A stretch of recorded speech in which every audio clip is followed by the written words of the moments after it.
Listo, nuevamente para todos. Muy buenos días para todo nuestro equipo de trabajo.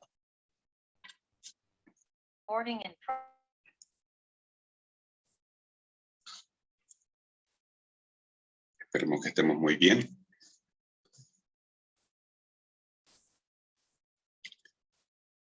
De pronto, de cada equipo, si observan que sus compañeros todavía no están conectados, escribámosle un mensaje rapidito. Mira que ya vamos a comenzar. ¿Listo? Bien, vamos a verificar por lo menos los 3 primeros grupos que ya estén listos. Tenemos por acá, primero el equipo número 5 de Richard Meyer. Equipo número 5.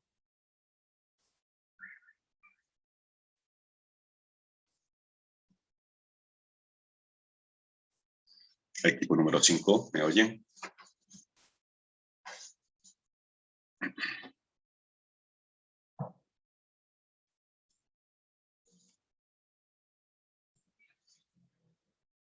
Sí, profe, sí, señor. Sí, perfecto. Ya me estaba asustando. ¿Listo? Equipo número 5, ya tenemos todo listo. Equipo número 5. Sí, profe. Excelente. Entonces ya vamos a comenzar. Luego le sigue al equipo número 6 de Oscar Niemeyer. El equipo Oscar Niemeyer ya lo tenemos listo también. Profe, ¿quién inicia exponiendo?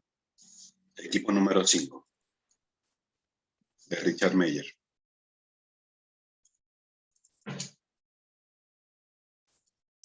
Profesor, se inicia exponiendo como el listado que nos enviaste anoche, ¿sí? Sí, ajá. Ok, listo. Digamos como... Quedamos de quintos. Estábamos, sí. Igual ya los voy a decir rápidamente. Digamos como para que no hubieran quedado en el orden en como se planteó la primera lista, que era simplemente el orden de los arquitectos. Yo dije, vamos a intentar hacerlo un poco más equilibrado. Y realicé aquí en mi casa anoche unos papelitos así rapidito. Y empecé a sacarlo así yo mismo por sorteo. Entonces ahí quedaron cada uno, ¿ok? Faltó el delegado de rifas, juegos y espectáculos. ¿Cómo? Faltó el delegado de rifas, juegos y espectáculos. Sí, como lo que pasa en las noches en el noticiero de, bueno, por aquí en mi casa que ponen el RCN y después llega algo que pasa en el baloto. Así tal cual. Sin ánimo de publicidad y sin nada. ¿Listo? No. Bien. Vamos a... Bien. Listo. Vamos a decir el orden rapidito para que demos inicio. ¿Listo? A las 8:05 arranca, equipo de Richard Meyer. A las 8:14, equipo de Oscar Niemeyer. A las 8:23, equipo de Fran Lorray. Después viene equipo número 3. A las 8:32, el de Zaha Hadid. A las 8:41, el de Mies van der Rohe. A las 8:50, Frank Gehry. El de 8:59, Luis Kahn. A las 9:08, Santiago Calatrava. Luego a las 9:17, Le Corbusier. A las 9:26, Walter Gropius. Y finalizamos con el número 1, a las 9:35 de Norman Foster. ¿Listo? Entonces, bien. Mientras estemos en la exposición, si hay personas en espera, pues para que no vaya a interrumpir, porque ustedes van a tener la pantalla para ustedes, tocará que ellos entren pues una vez que se haya finalizado la exposición, ¿ok?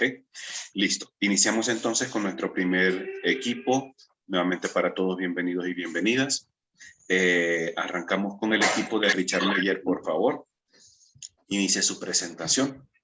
Recordemos que conciso, vamos a cronometrar los 7 minutos porque después nos quedará un minutico más para alguna pregunta. ¿Ok?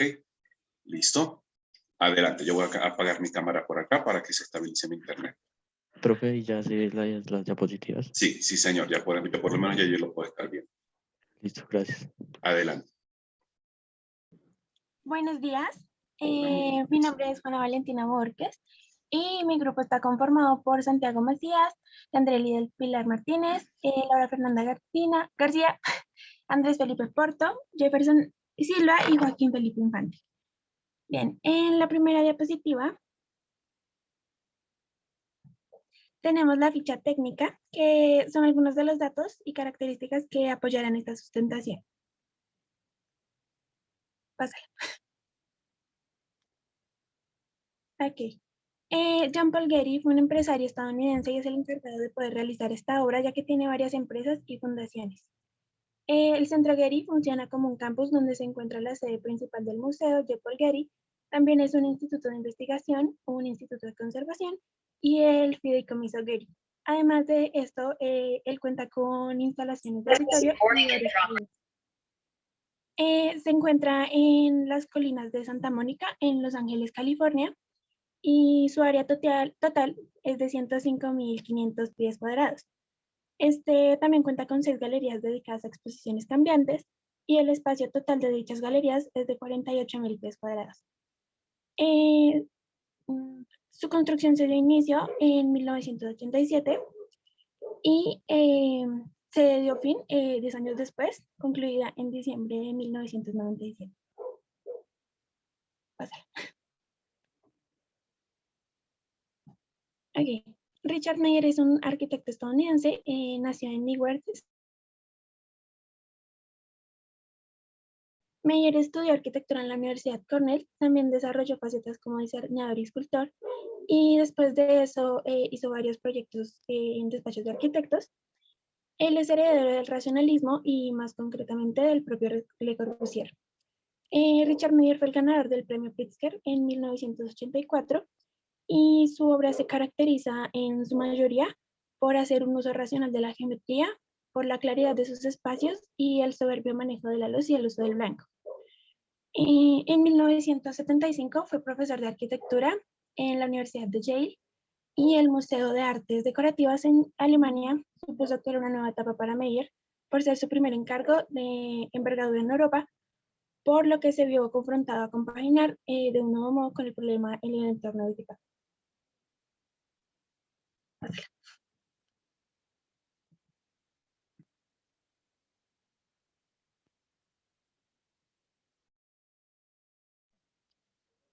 En las propiedades visuales que tiene la forma, observamos el contraste por textura, ya que se utiliza un enchape de piedra de travertinos y también tiene dirección en los edificios y tiene movimiento en su cambio de altura.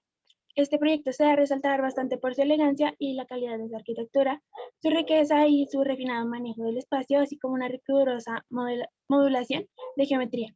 Esta cuenta con numerosas formas circulares y cuadradas. Como forma regular observamos la intersección que hay entre dichas formas de forma aditiva.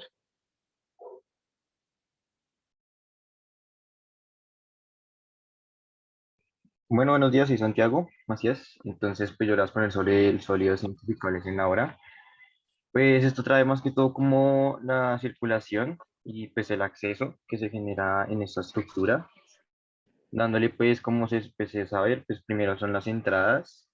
Segundo, pues hay auditorios. Tercero, instalaciones de información y administración. Lo que son los institutos de conservación, instituto de información, edificio del norte, edificio del este, museos o parte del museo que se genera en esta como tipo de isla, centro de investigación y ya, eso es lo que conlleva como tal el análisis de esta puerta. Pues como se sabe, pues esto tiene diversos materiales donde le da como su contorno y su contraste muy diverso o muy distinto o muy distintivo en esta obra. ¿Me lo pasan, por favor?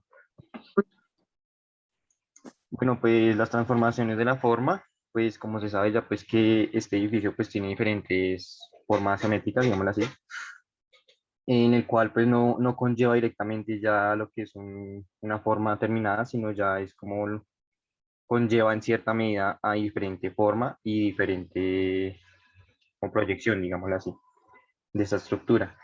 Ya pues en las formas aditivas pues ya son como elementos que sí son inicialmente pues conservados, inicialmente como pues como los cubos, el círculo, en algunas zonas y en las estructuras más que todo.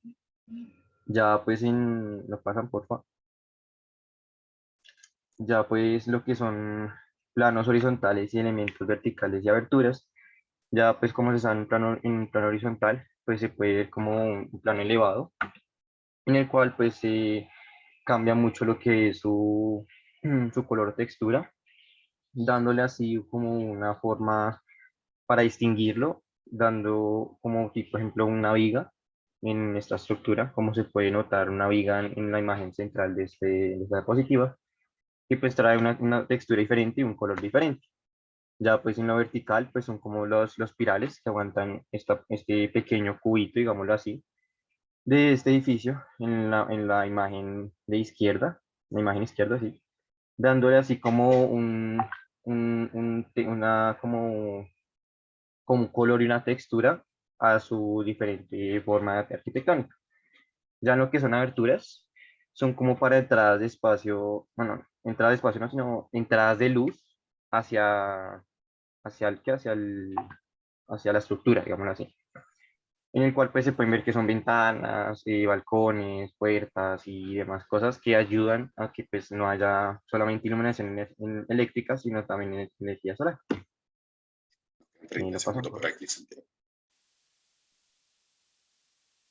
Ya en la organización espacial o identificable de círculos, como se puede ver, pues en relación espacial son como los conceptos que uno los llevan a como tener una tranquilidad o un espacio relajado. En este caso, pues podemos ver que pues son como esculturas o ya llamados como naturaleza o partes de naturaleza, en la cual pues uno se siente como identificado o a veces relajado. Ya pues en lo que es circulación, ya es como en las zonas identificables que es pues donde uno pues puede comenzar y pues puede terminar un recorrido de este lugar, dándole así como sus diversas entradas y diversos caminos en el que se puede la persona desplazar. ¿Me lo pasan, por favor? Santiago, Ya en la rapidito, que relación ya está el tiempo. espacial, señor. Que ya rapidito, que ya tenemos el tiempo. Ah, ok. Pues, ¿Listo? Adelante, rapidito, por bueno. favor. ¿Termino o no, profe? Me Sí, queda pero esperando más. rapidito, por 30 segunditos Pues para la las resolución láminas. espacial, pues ya sé como tal dónde está ubicado cada zona del edificio de esta pequeña isla, dónde está cada edificio y cada zona que se identifique. Y la otra que ya es como la organización de espacio, digámoslo así, digo, la abertura, perdón, es cuando ya sé cómo se unen, en este caso, pues las estructuras con formas de naturaleza, como el parque o las zonas del patio donde se ve diversas esculturas y diversas cosas con naturaleza. Y ya, pues esto. Perfecto. Bien. Rapidito, un representante, por favor, del equipo número 11 de Norman Foster, que por favor le pueda realizar una pregunta a sus compañeros. Rápidamente, por favor. Equipo número 11, ¿tenemos algún representante por acá? Sí, señor. Adelante, por favor, una pregunta para sus compañeros, si eres tan amable.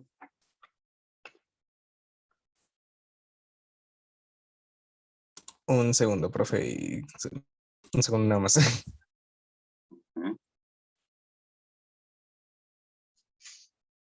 Rapidito, que corre el tiempo, por favor.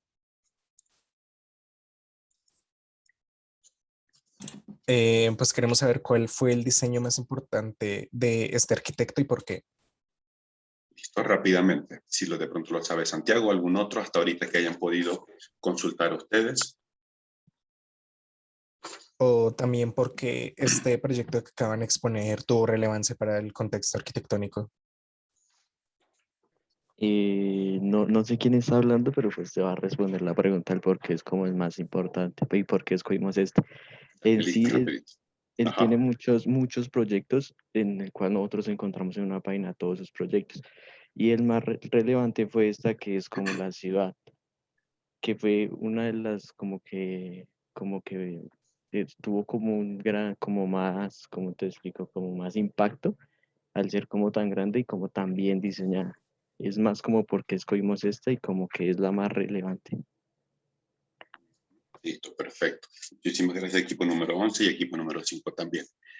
Perfecto. Vamos entonces rápidamente. Equipo número 6, Oscar Niemeyer, por favor.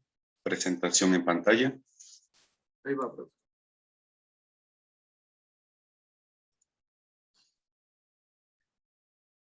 Presentación en pantalla, rapidito.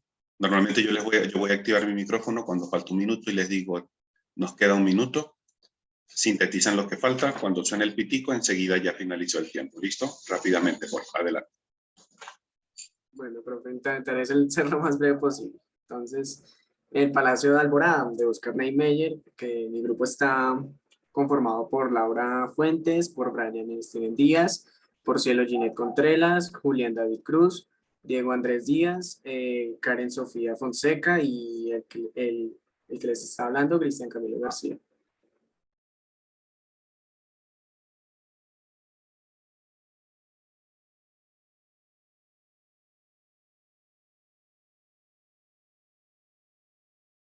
En la ciudad de Río de Janeiro el 15 de diciembre de 1907.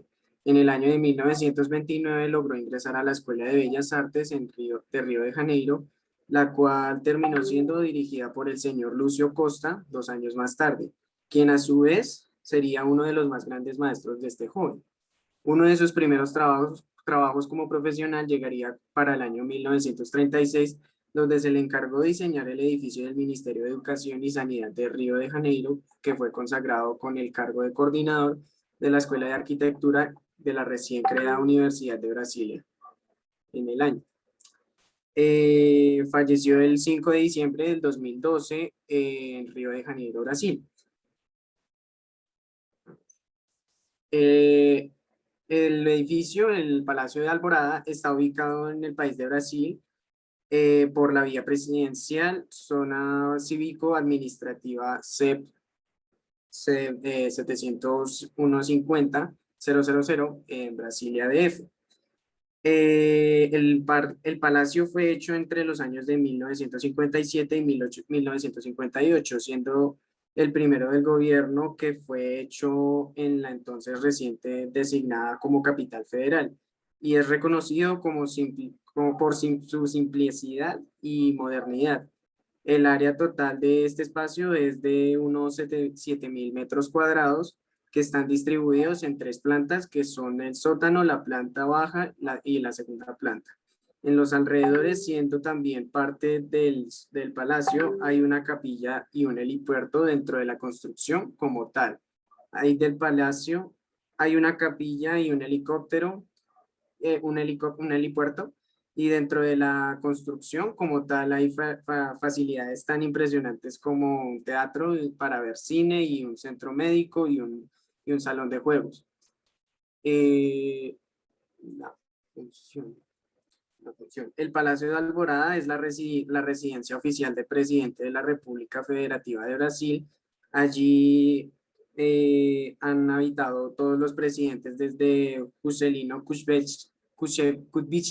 Kubitschek y el inquilino actual es Jair Bolsonaro. El recorrido turístico ocurre una vez a la semana y depende del presidente de la República, esta no en la residencia. Las visitas son los miércoles en grupos de 30 personas que deben llegar a una hora antes. Para lograr la seña, los visitantes estarán acompañados por un profesional de relaciones públicas, visitarán la capilla y el salón del Estado, la biblioteca, el salón noble, el salón de música, el salón banquete y los jardines. Bueno, entonces el palacio tiene una configuración horizontal y consta de 3 plantas, sótano, planta baja y segundo piso. Y bueno, entonces el sótano se encuentra ubicado en el auditorio, la cocina, lavandería, centro médico, administración del edificio. En la planta baja están ubicadas las habitaciones, las cuales son utilizadas por la presidencia.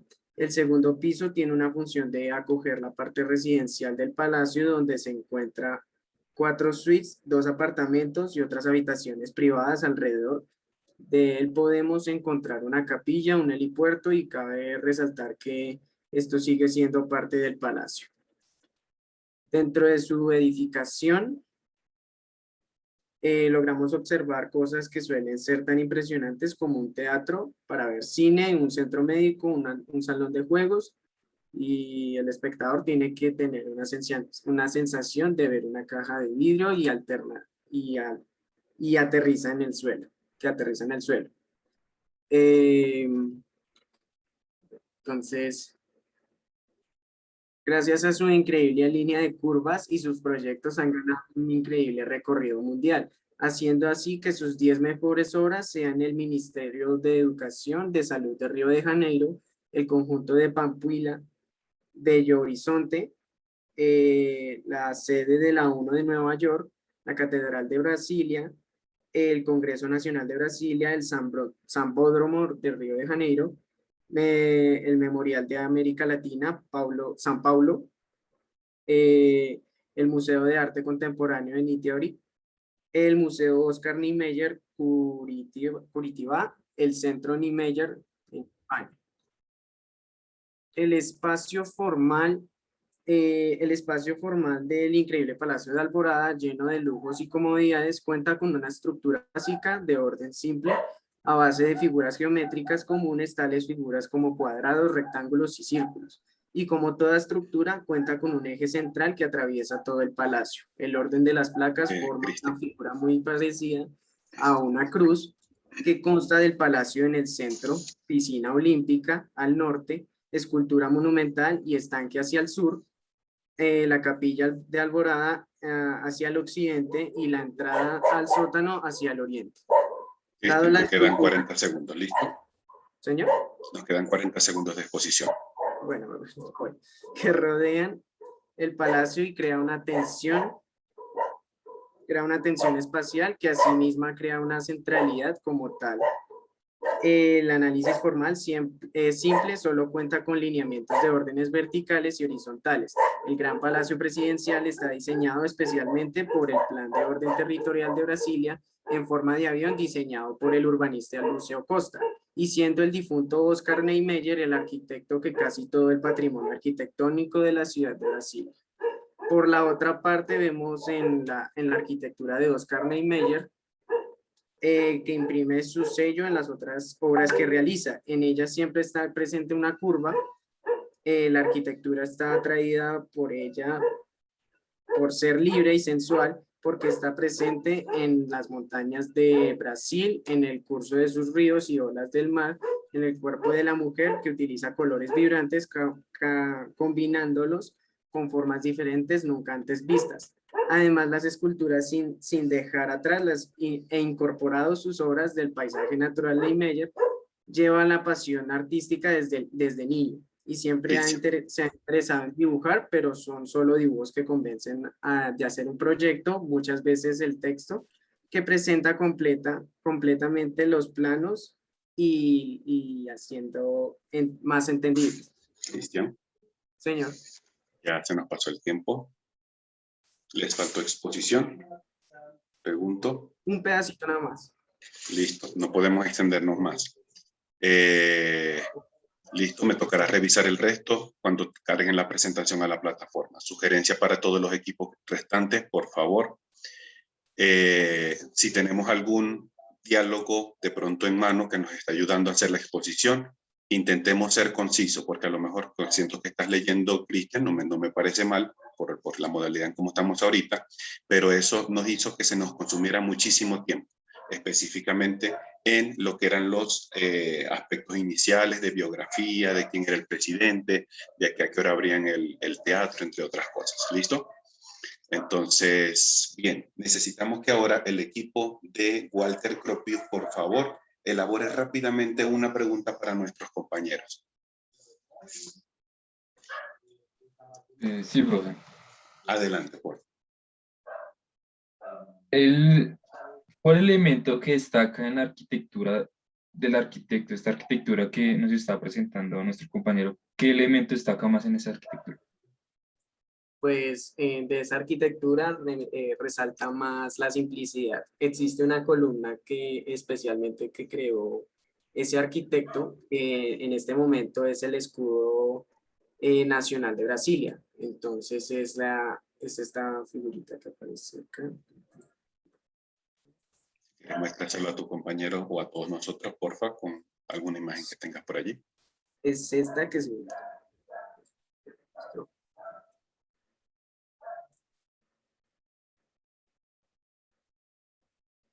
El caso es que es esta de acá. Sí, sí, estoy compartiendo pantalla, ¿cierto? Y adelante, sí, señor.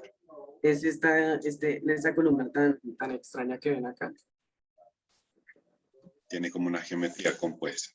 Sí, ¿Quieres rayársela ahí? Correcto. esa figura tan emblemática es la que hace parte del escudo nacional de Chile. Exactamente. Yo también considero que ese es uno de los elementos más distintivos que tiene esta edificación. Sí, y que la mayoría de sus estructuras está conformada por esa columna y por esa simplicidad. Y vemos que, aunque tienen funciones estructurales, se le hizo un tratamiento de diseño específico, no solamente para que cumpliera esa parte estructural, sino también para que estéticamente tuviera una mejor representación. ¿Listo? Perfecto. Muchísimas gracias, equipo número 6 y el equipo número 10 también por su pregunta. Vamos rápidamente con equipo número 4, Fran Loray, compartiendo su pantalla. Compañeros, seamos concisos en la temática. Sugerencia nuevamente, no nos extendamos mucho en los puntos de biografía y detalles técnicos, sino en lo que es análisis espacial y formal, que es el mayor grueso de nuestra exposición. ¿Listo? Porfa, atento el resto de los compañeros del equipo, atento al chat, que yo siempre escribo algunas cositas para que estén pendientes. Adelante, porfa. Buenos días, el arquitecto que nos correspondió fue Frank Lloyd Wright. La estructura que escogimos fue la Casa de la Cascada y los integrantes del grupo son Alejandro Vanegas, Steven David Torres, Esteban Castañeda, Santiago Sastoque, Jonathan Serrano, Angie Arevalo y quien les habla, Laura Valentina Sarmiento.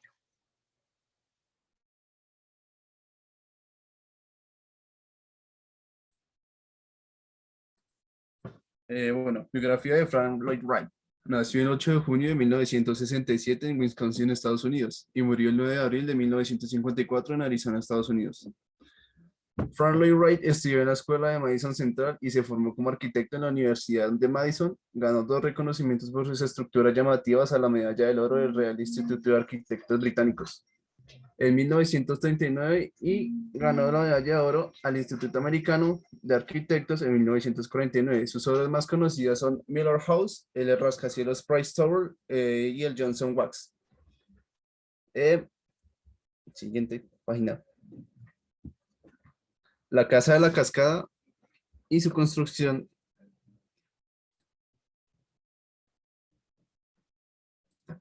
La Casa de la Cascada y su construcción inició en 1935 y culminó en 1937. Los dueños iniciales fueron la familia Kaufman, quienes utilizaron el lugar como residencial vacacional, pero al fallecer los padres y los hijos decidieron donarlo a Western Pennsylvania, quienes lo convirtieron en un museo y su inauguración fue en 1964. Los materiales se predominan como el hormigón armado, piedra natural y cristal y aluminio. Gracias.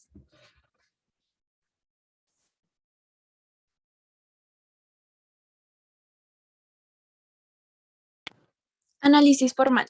En arquitectura, uno de los elementos más importantes de la obra al momento de diseñar es la forma. La forma a su vez se ve íntimamente relacionada con la función arquitectónica, como lo es en este caso, en la Casa de la Cascada. Siguiente, por favor. Esta Casa de la Cascada está relacionada directamente con la arquitectura orgánica. ¿Por qué? Porque es uno de los organismos más importantes que se puede ver, digamos, a la hora de ver todas sus zonas verdes, el agua, todo lo que distribuye. También teniendo en cuenta que tiene uso de materiales naturales, como es la piedra y la madera.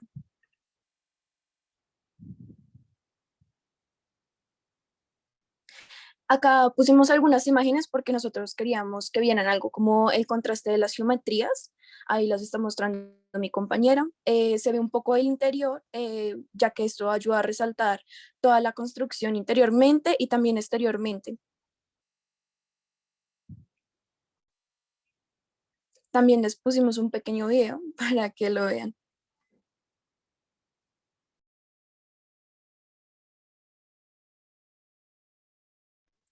Básicamente es un chico que está dibujando la casa de la cascada.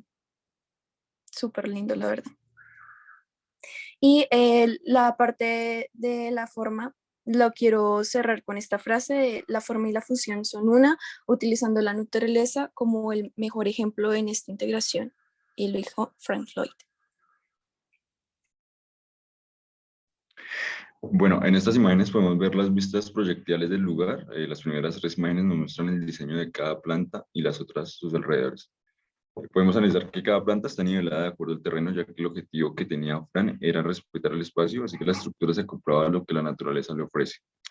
Puedes cambiar la diapositiva, por favor. Bueno, en esta diapositiva tenemos 2 perspectivas, la exterior y la interior. Los elementos verticales de esa estructura se conforman de las columnas de esta y las aristas, quienes son las que le dan la dirección a las estructuras en los planos, siendo la columna quien le da forma, espacio y orden. Estas se diferencian por su tamaño, forma y dirección, convirtiéndose en esto los elementos verticales de una obra y estructura. La casa en la cascada busca dar la sensación de espacialidad, ingreso a la luz, un interior y exterior amigable con el entorno, una calidez de sus colores externos, con la temática natural, entrando así en una amplia supersección visual a gusto con las sensaciones de las que personas y junto con su, amplio conforme su espacio y su construcción junto con los materiales da una amplia sensación de conformidad, de estar en sus espacios amplios, vastos del entorno natural. Puedes escribir la perspectiva. Bueno, acá podemos ver imágenes de las aberturas. Wright, para aclarar el respeto a la naturaleza con el que está diseñado este proyecto, las pérgolas se asemejan a las de los 2 troncos, las cuales proyectaban una sombra, con el fin de que esa sombra se difumine a los árboles que rodean la casa. En el techo del despacho de la casa se encuentran 2 espacios que permiten a los árboles traspasarlos, pero durante la construcción estos se murieron dejando este espacio vacío. Al norte de la casa hay unas pérgolas en forma de toldo, las cuales se pueden encontrar desde la pared exterior hasta la talud de la piedra, que es elevada sobre el camino que conduce a la entrada.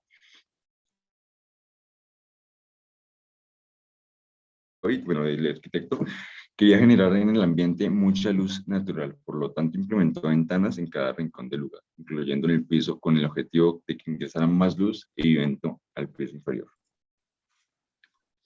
Ya nos queda ahorita 1 minuto, ¿listo? Listo, profe, ya terminamos.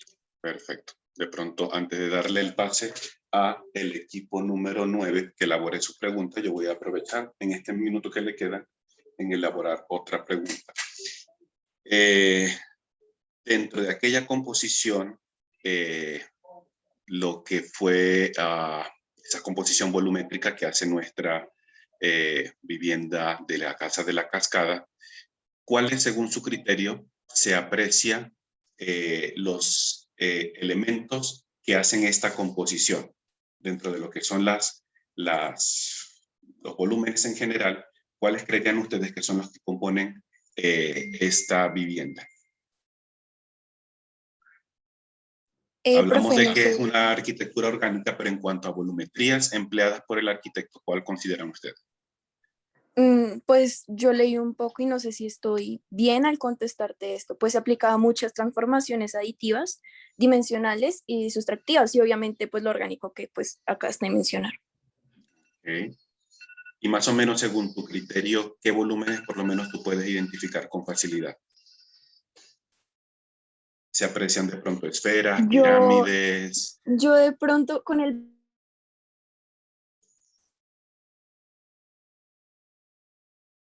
Adelante, te escucho.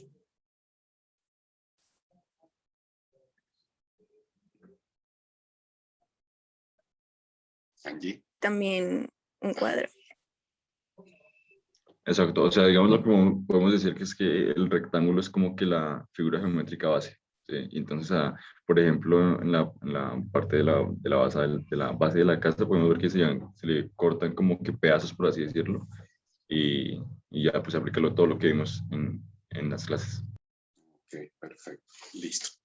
Muy bien. Quedó pendiente el equipo de, creo que fue de Le Corbusier en hacer la pregunta, la dejamos para la siguiente. Perfecto.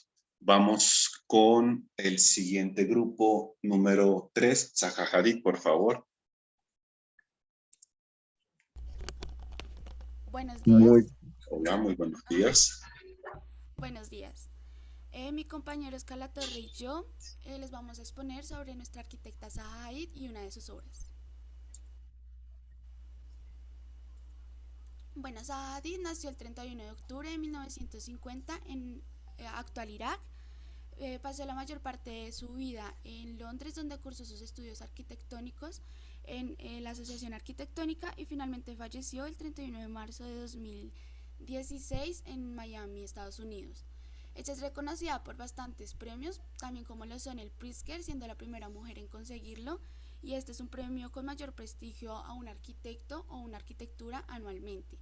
También reconocida como el Rivan European Award por la BMW y el Rivan European Award en 2006, que estos son organizados por el Reino Unido. El Center Haider Aliyev, que es la arquitectura de las cuales le vamos a exponer, está situado en el Bakú Azerbaiyán. Es una arquitectura con centro de congresos, museo, sala de exposiciones y oficinas, la cual fue inaugurada el 10 de mayo de 2012. Este es considerado un símbolo moderno en esta ciudad, y tiene materiales como son la fibra de vidrio de hormigón armado y el vidrio reforzado de poliéster. Estos son los materiales más usados en la arquitectura. Bueno, por parte de la zonificación tenemos 3 zonas principales: conferencias y el museo. En el auditorio de estas hay 2 salas de conferencias, habitaciones para las reuniones y entrevistas oficiales, además de un centro de comunicaciones que también está ubicado, que está compartido con la sala de conferencias dentro de esta misma zona. Además, se cuenta con el museo, que es uno de los museos más completos, que abarca toda la zona de la ciudad y complementa mucho el actuar cultural que tiene la ciudad como tal. En construcción y forma tenemos que es un edificio con una superficie de 57.519 metros cuadrados. En este proyecto no se encuentran casi líneas rectas. Como podemos ver, es una estructura que se hace a través de solo curvas, pero estas curvas son diseñadas a partir de paraboloides, y estos paraboloides hacen que sea una estructura pues más difícil de hacer porque genera grandes curvas. Digamos, en la construcción y forma podemos ver cómo se generan figuras geométricas exactas, pero que toda la composición como tal de la estructura está completamente unida. Es decir, no parece una estructura hecha por partes, sino que fuese una estructura completamente envolvente.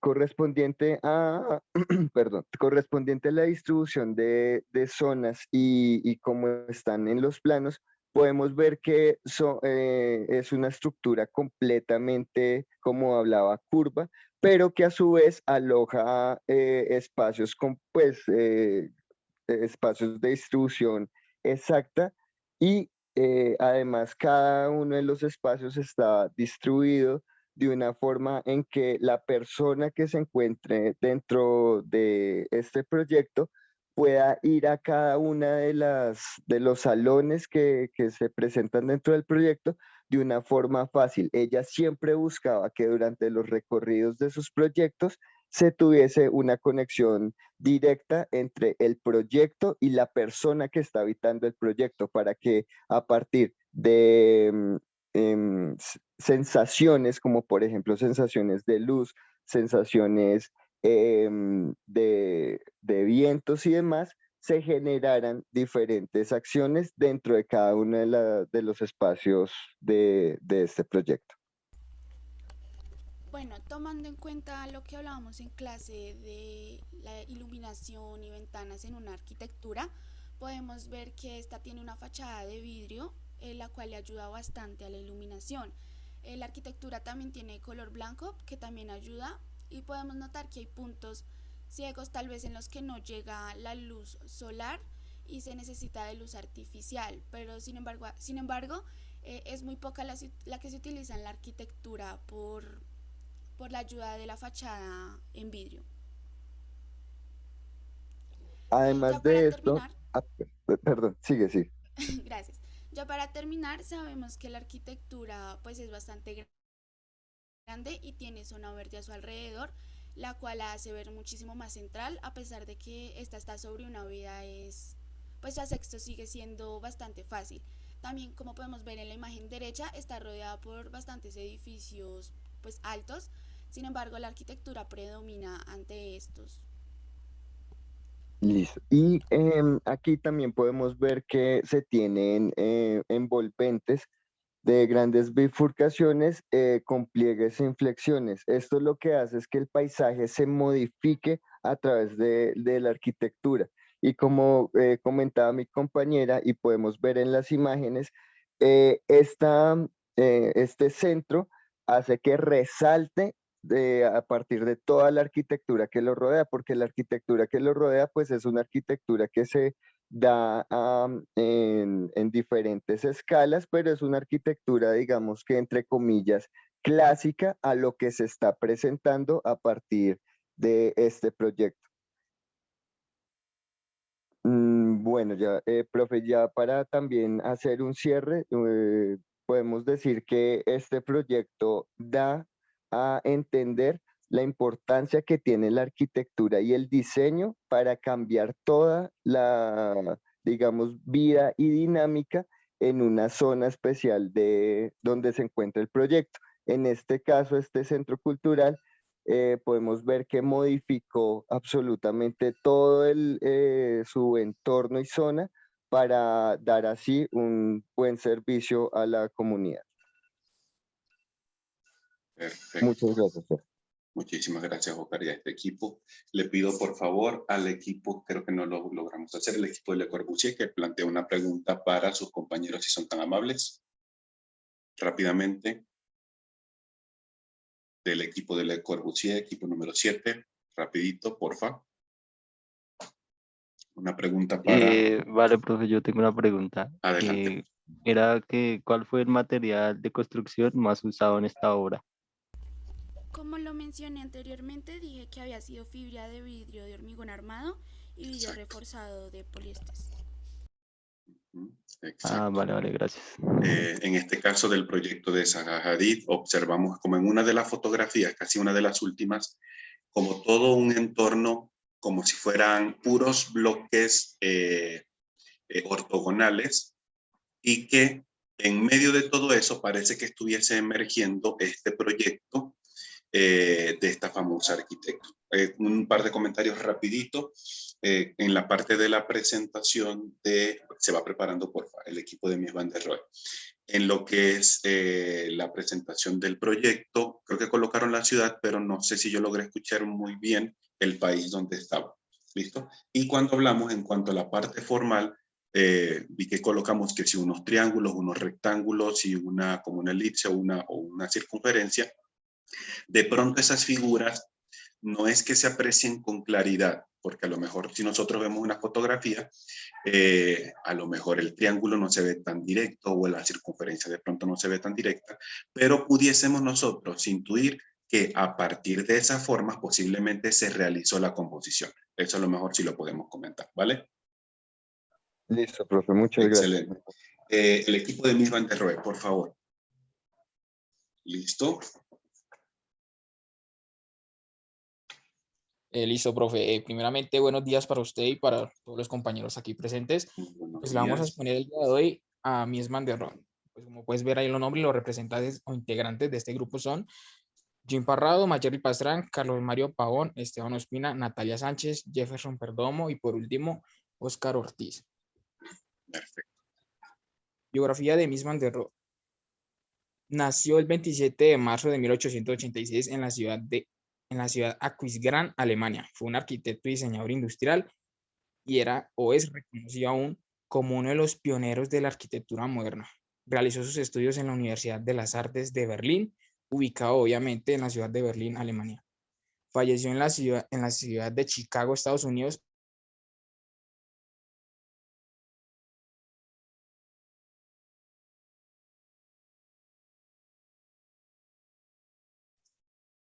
Esto es menos es más. Y pues digamos que es una frase famosa de este arquitecto. Originalmente fue referida a la arquitectura, aunque hoy en día podemos interpretarla de diferentes formas. Y por ejemplo, un ejemplo claro que daré, pues para que entiendan un poco de qué significa esto de menos es más, pues es lo siguiente. Imagina que un día compras, o imaginemos que un día compramos una cámara de fotos, digamos que la compras porque tienes muchas funciones. Dicha cámara hace todo tipo de cosas y puedes configurarla con cientos de formas diferentes. Esto te permite que tengas miles de posibilidades. El problema es que no tienes mucho tiempo para hacer fotos y tampoco para aprender bien cómo se utilizan todas estas funciones.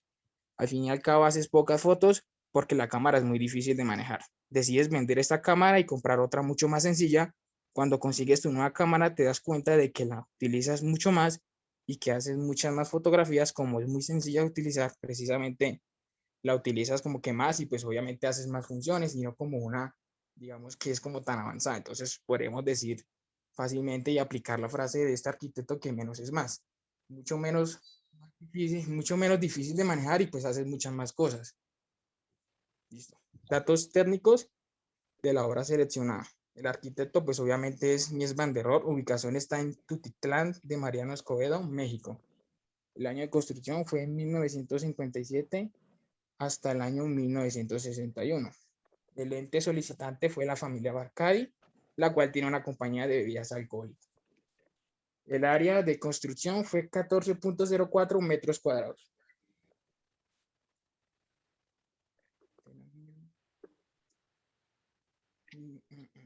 Listo. Función de la obra. Esta es utilizada para llevar el control de la embotelladora y para llevar la contabilidad con respecto al ron Barcadi.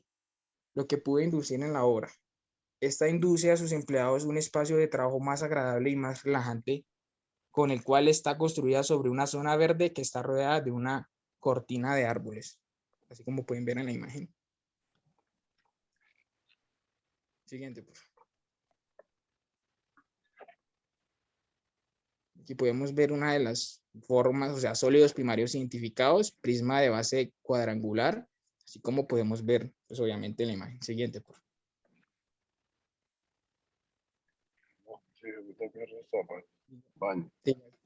De igual forma, apreciación de formas regulares, pues ya es cuestión como que pues observar las imágenes.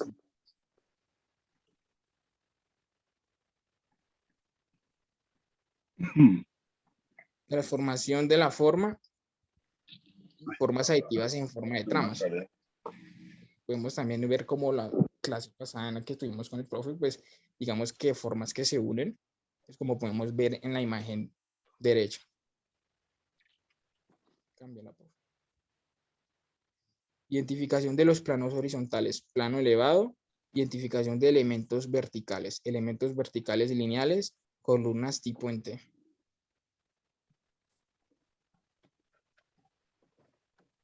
Modalidades básicas reconocibles en las aberturas, muro acristalado, digamos que como un tipo fachada, y espacios contiguos. Nada, profe, pues ya finalmente pues la biografía. Y pues nada, gracias por su atención. Listo. Jim, sí me gustaría comentar un par de cositas. Y también primero para sugerencia para todos sus compañeros. Recordemos que lo que estamos mostrando, la presentación, es el material de apoyo. Evitemos siempre en nuestras intervenciones como que, por lo menos si estamos ahorita exponiendo nosotros, estamos guiando la exposición, de decir, bueno, ahí tienen la lámina para que ustedes la vean y pasar a la siguiente. Intentemos de pronto sacarle el provecho a lo que estamos mostrando, aprovechar, focalizar la atención de la persona, mover el cursor, decir, mira, aquí tenemos esto, aquí tenemos esta otra cosa. ¿Listo? Cuando hablabas ahorita acerca de espacios contiguos, si puedes ir propiamente como unas 2 láminas hacia atrás, si eres tan amable. No, la siguiente creo que era. Ahí creo que era. Habría que ver de pronto una planta, una vista en planta de esta edificación, pero de pronto, si esto es un espacio, y esto es un espacio, y esto es otro espacio, y esto es otro espacio, podría caber la posibilidad de que fuese un espacio contiguo. Pero ahorita, así a simple vista, o la fotografía que ustedes colocaron, da más la sensación de que esto fuera como un espacio único, como un volumen o un espacio único, y que aquí adentro de pronto se desempeñan funciones más pequeñas. Es decir, desde afuera se aprecia como un espacio único, pero a lo mejor puede que al interno tenga cubículos, como decir, módulos de call center, por inventarme algo, ¿ok? No conozco una vista en planta de esto, pero podría ser, ¿ok? Digamos como que para hacer ese comentario. Dentro del discurso, por favor, aprovecho que me quedan unos segundos, intentemos utilizar de pronto palabras sinónimas cuando estamos de pronto hablando y así de pronto evitamos la repetición de la misma palabra. En general creo que sería eso. Pidámosle por favor al equipo número 9, el equipo de Santiago Calatrava, que nos haga una pregunta para nuestros compañeros, por favor.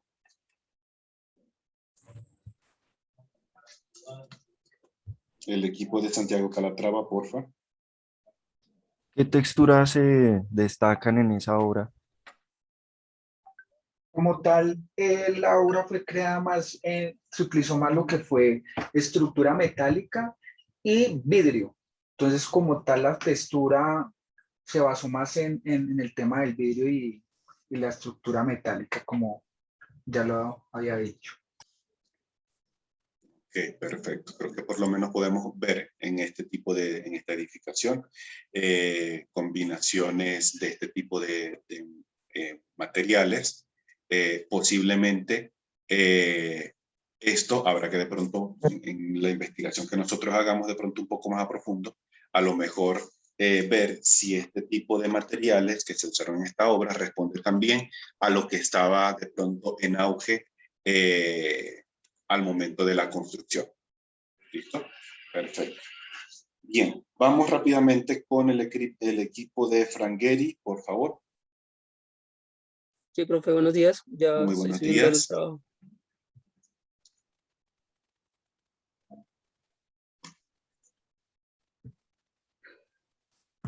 Porfa, el equipo de Frangheri, ahí está pensando. Sí, señor. Ya. ¿Sí? Listo. Ajá, adelante. Ponlo completo, por favor. Buenos días. Mi grupo y yo hablaremos del arquitecto Frangheri y de su obra arquitectónica llamado Museo Guggenheim Bilbao. La siguiente, por favor. Frank nació en Toronto, Canadá, en 1929, se graduó en 1954 de estudios de arquitectura y comenzó a trabajar en el estudio de Víctor Gruen y asociados en Ángeles. Luego, Gehry abrió su propio despacho de arquitectura en los años siguientes. Fue desarrollando su estilo arquitectónico personal y ganando reconocimiento nacional e internacional. Sus obras más reconocidas son La Casa Danzante, el Museo de la Biodiversidad y Experience Music Project. Siguiente, por favor. Nosotros escogimos el Museo Guggenheim Bilbao, construido de 1993 a 1997 y está ubicado en Bilbao, España, y con un área construida de 24.000 metros cuadrados y quien daría paso a la recuperación del río Nervión. Siguiente, por favor. Como se puede observar en las imágenes, el edificio tiene una semejanza a un barco, aunque si lo observamos desde la parte superior, su forma metálica cambia y da paso a una figura que parece una flor, gracias a sus formas curvilíneas y a su materialidad. Siguiente, por favor. La textura de titanio refleja la luz de los inviernos y no deslumbra bajo el sol fuerte. acaba por imponerse al brillo llegador del acero, mejorando su fachada y haciéndola más acogedora para los visitantes. El edificio está construido con materiales poco usuales en la arquitectura contemporánea, como la piedra caliza de color arena, las placas de titanio que recubren los volúmenes exteriores del edificio, junto a vidrios que hacen parte de su fachada. Siguiente, por favor. Sus edificios se caracterizan por un constante diálogo entre las formas del pasado y aquellas actuales, desvelando un enfoque a la forma y a los materiales que inspira en la pintura y la arquitectura. Bueno, yo hablaré más que todo sobre el análisis espacial, pero antes de todo, este edificio, este museo está ubicado en medio de la ciudad, a la ribera del río, el cual está ubicado en una desolación industrial y el cual tiene como en el centro un triángulo geocultural. Por eso es tal su forma, ¿sí? Como lo dijo la compañera, su aspecto más que todo es caótico y abstracto. Referente a los planos, vamos a hablar del primer nivel, segundo y tercero. El primer nivel, pues, se organiza en torno al gran atrio, el cual hay galerías, almacén, estanques, instalaciones. En el segundo nivel, en donde las galerías se conectan a través de los puentes aéreos, y también se puede observar la sucesión de galerías, como en los cuadros, y el cual dan un espacio irregular, como en las librerías, restaurantes y en sí el atrio. Y el tercer nivel, muchos de los espacios corresponden a las dobles alturas de los niveles inferiores, como el techo, escaleras, el vacío y como tal las galerías. Para hablar sobre los elementos verticales que lo conforman, voy a hablarles sobre solo 4 tipos de elementos estructurales que fueron principales, que son como las columnas inclinadas verticalmente. También están los perfiles en uniones verticales, como estamos viendo aquí. También están los perfiles horizontales y perfiles diagonales, en lo que componen como tal la estructura. Respecto a las organizaciones espaciales desde el interior, vamos a hablar, se ve el inmenso museo en el cual se encuentra debajo del nivel de la ciudad. Enfrente a la entrada hay un espacio vacío, el cual es el atrio, ya que es una área híbrida. ¿Cómo así híbrida? Que no está afuera ni totalmente adentro del edificio. Es un área pública para las personas, abierta a la ciudad y como tal al río. Los efectos lumínicos. Aquí, gracias a la altura de los techos, el arquitecto Frank Gehry consiguió una cohabitación de la luz natural y artificial. Fueron 2 conceptos diferentes. Cada una de las galerías tienen aberturas en el techo, como por ejemplo, el arquitecto puso claraboyas en las galerías más grandes superiores, en la que pueda atraer o filtrar la luz hacia las galerías inferiores, hacia las 9 galerías restantes.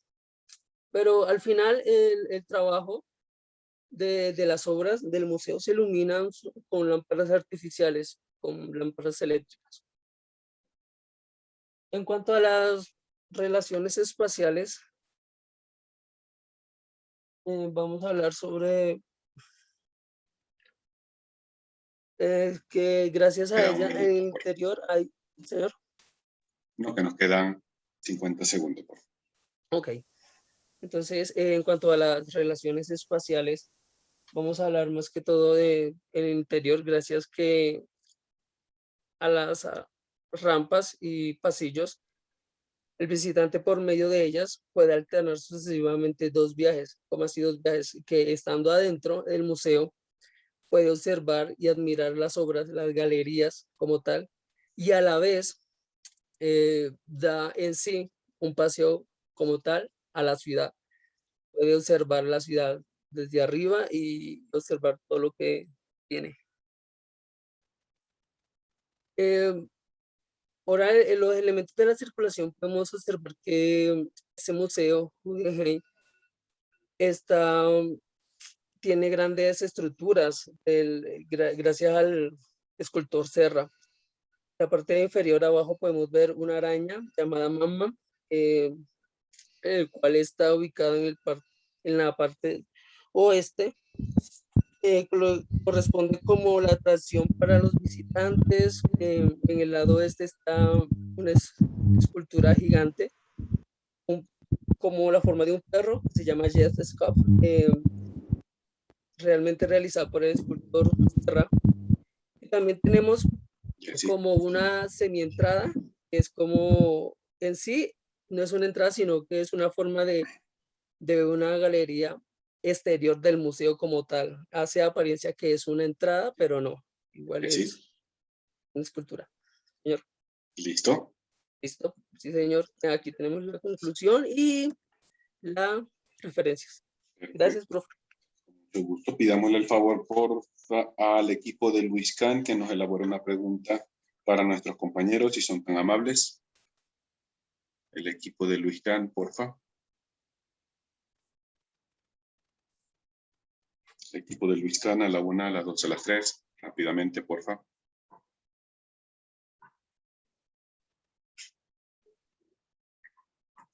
El equipo de Luis Can, ¿está por aquí? ¿Sí o no? ¿Qué material utilizan más en el arquitecto en todas sus obras? ¿Qué material? Claro que sí.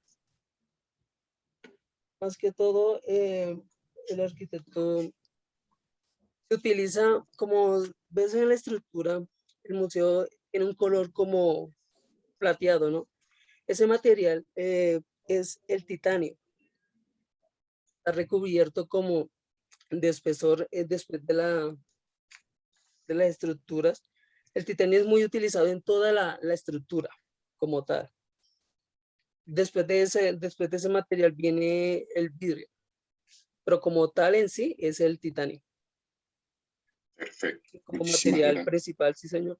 Listo, muchísimas gracias, Jessy. Vale, profe. Al resto de los compañeros, cuando de pronto vamos a elaborar la pregunta a nuestros compañeros, a los que están haciendo la exposición, intentemos que esta esté relacionada con la edificación que ellos están exponiendo. ¿Listo? Aunque a lo mejor nosotros en nuestra investigación leímos algo de pronto de obras en generales de un arquitecto, pero obviamente, como si estuviéramos haciendo, digámoslo así, una especie de especialización, el equipo se centra en una construcción en específica. ¿Ok? Entonces, procuremos que siempre nuestras preguntas estén relacionadas con esto. Y porfa, estemos siempre muy atentos a el contenido que está realizando, el que está exponiendo cada compañero, cada equipo, para que de pronto no elaboremos preguntas de algo que ya de pronto el compañero lo dijo. Si de pronto no lo dijo, entonces enseguida puedo elaborar la pregunta, ¿ok? En este caso, creo que era Jessy que estaba haciendo la exposición. Al inicio pues comentó que esta construcción estaba elaborada con titanio, que ayudaba a bajar un poco el nivel de reflectividad, era mucho mejor que trabajar con el acero, entre otras cosas. ¿Listo? Perfecto. Vamos entonces con el equipo de Luis Can, por favor. Rápidamente el equipo de Luis Can comparte su pantalla. Equipo de Luis Can número 11. ¿Se logra apreciar, profe? Ahí ya está. ¿Listo? Porfa, el resto de tus compañeros, siempre pendiente del chat, porque yo voy dando algunas indicaciones o orientaciones que me parezcan apropiadas al momento para que te las hagan saber. Adelante, Vale, porfa. Listo. Buenos días, pues nosotros vamos a hablarles sobre Luis Can y pues el grupo está conformado por Laura Macías, Brian Arias, Sergio Beltrán, Estefania Gámez, Lady Caicedo, Andrés Sánchez y pues su servidor Jefferson Castilblanco. Bueno, el estadounidense Luis Can nació en 1901 y murió en 1974. Y sus construcciones se muestran como lo que son, sin ocultar ni sus materiales ni su forma ni su peso siquiera. Louis Kahn también fue profesor de arquitectura, primero en la Universidad de Yale y después en la Universidad de Pensilvania, donde aprendió cuando era estudiante. Como docente destaca la explicación que Kahn ofreció a sus alumnos sobre qué es un ladrillo, y él decía: un ladrillo quiere ser mucho más, tiene ambiciones, incluso un simple y ordinario ladrillo quiere ser algo mejor que eso. Una de sus obras destacadas, o algunas de ellas, son la Galería de Artes de la Universidad de Yale, Laboratorio Richards de Investigación Médica y la Biblioteca de la Academia Phillips. Información sobre el edificio o la obra que vamos sobre la que vamos a hablar es la Asamblea de Bangladesh, la cual se encuentra en Dhaka, capital de Bangladesh, un país ubicado en el sur de Asia, el octavo país más poblado del mundo. En 1959, el gobierno central de Pakistán toma la decisión de construir la Asamblea Nacional de Unidades como una nueva capital legislativa en la ciudad de Dhaka. Finalmente, en 1964 se empieza la construcción, siendo inaugurado en 1982. Y esta obra se caracteriza por ser un edificio sobrio y monumental, construido en un contexto que se le permite y que supone un enorme paso hacia adelante en la historia de Bangladesh, contando con un área de 8.000 metros cuadrados.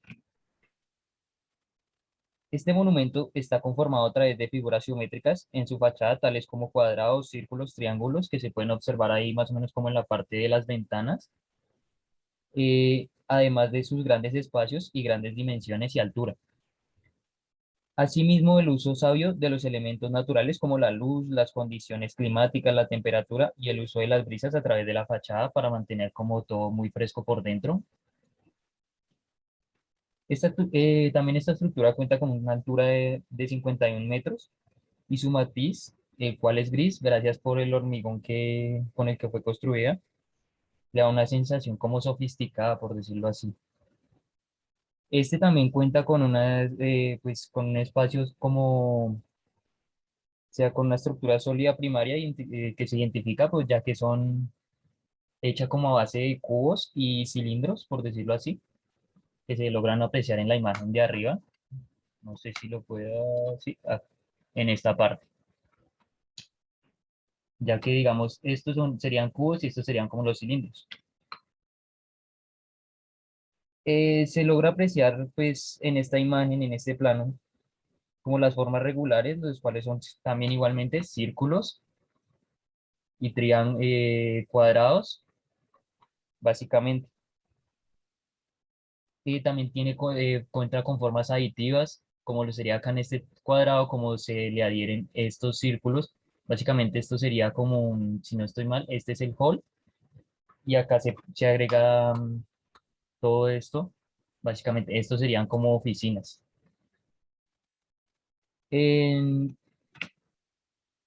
Básicamente aquí ya está como la organización, entonces cuenta con los siguientes espacios internos. Está la entrada norte, el hall, cámara parlamentaria, sala de corte, absoluciones, entrada sur, mezquita, salón de ministros, cafetería y oficinas del edificio. Cuenta con dos entradas que se conectan directamente en la circulación radial, lo cual permite atravesar longitudinalmente y conectar las dos plazas de ambos extremos de la Cámara Parlamentaria. También la Cámara Parlamentaria se encuentra en la posición de mayor jerarquía, o sea, en todo el centro del edificio, y este espacio tiene toda su altura libre y es iluminado directamente por una cúpula nervada, que es esta de acá, que es el dispositivo de luz más importante del edificio. Conclusiones a nivel del edificio ¿cómo explicarlo? Sería básicamente como una conectividad e igualdad de espacios agrupadas alrededor de la Cámara Parlamentaria. O sea, todo se basa, digamos, que este es el punto central, la Cámara Parlamentaria, y todo está a su alrededor. También en el análisis, pues se dedujo que ya esta se encontraba sobre un plano base elevado, ya que, digamos, está la parte normal, que sería esta, digamos, la zona base, luego se hacen como unas escaleras y ahí encima se hace la estructura. De ahí ya entró, pues se encuentra un plano base y después una estructura central, en la parte central se encuentra ya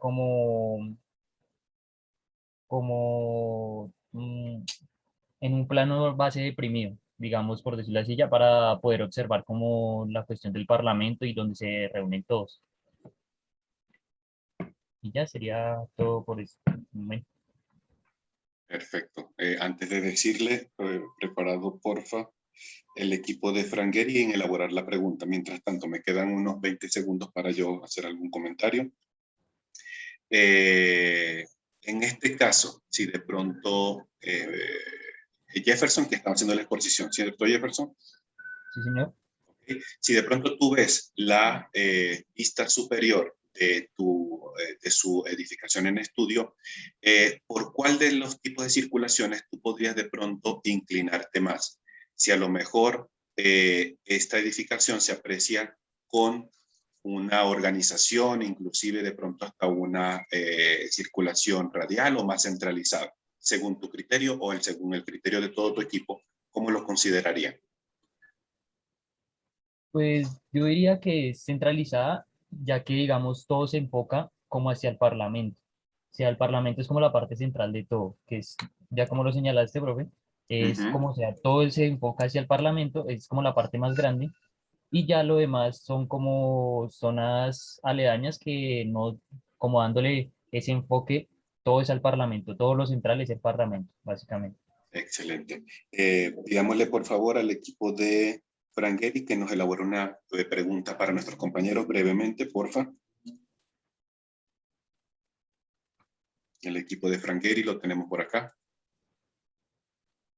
Rápidamente, porfa, equipo de Frangueri. Sí, profe. Adelante. Tengo una pregunta, sí, claro. Adelante, porfa. Mi pregunta sería algo sencilla. ¿Qué fue lo que más se llamó la atención de este arquitecto? ¿Por qué escogieron esta obra? Básicamente esta es como la obra más representativa de él, aparte de que puso como un punto en Bangladesh, o sea, les puso como ese espacio llamativo a Bangladesh, aparte de que, pues como lo mencioné anteriormente, pues es una obra muy representativa de él, ya que fue, o sea, como el hecho de cómo la hizo, la construyó, el lugar donde la hizo, no fue algo que la gente se esperara, y entonces como que marcó ese punto en la historia de lo que él hizo. Excelente, muchísimas gracias. Vale, gracias. Y gracias al equipo también por su pregunta. Muy bien, vamos rápidamente con el equipo número 9, Santiago Calatrava. Equipo número 9, Santiago Calatrava, presentando pantalla. Profe, puede dejar entrar a la estudiante Tiffany, que se quedó por fuera de la clase. Yo creo que ya, porque no tengo a nadie aquí en espera. El equipo rápidamente, Santiago Calatrava, compartiendo pantalla.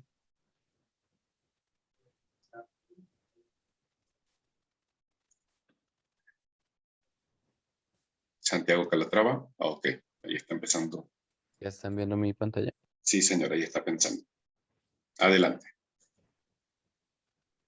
Buen día para todos. Nosotros les vamos a sustentar el complejo arquitectónico, la ciudad de las artes y las ciencias, pero más en específico el Museo de las Ciencias de Santiago Calatrava. Nuestro equipo está conformado por César Augusto Mayo, Diego Andrés Munevar, Erika Alejandra Martínez, José Molano, Kevin Sebastián Recalde, Paula Mora y Franklin Moreno.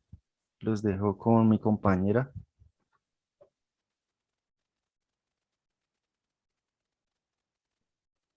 Biografía. Santiago Calatrava nació en España, exactamente en Benimamet, el 28 de julio del año 1951. Actualmente tiene 69 años. Creció en una familia de comerciantes, estudió en la Universidad Politécnica de Valencia, en donde en el año 1973 se graduó.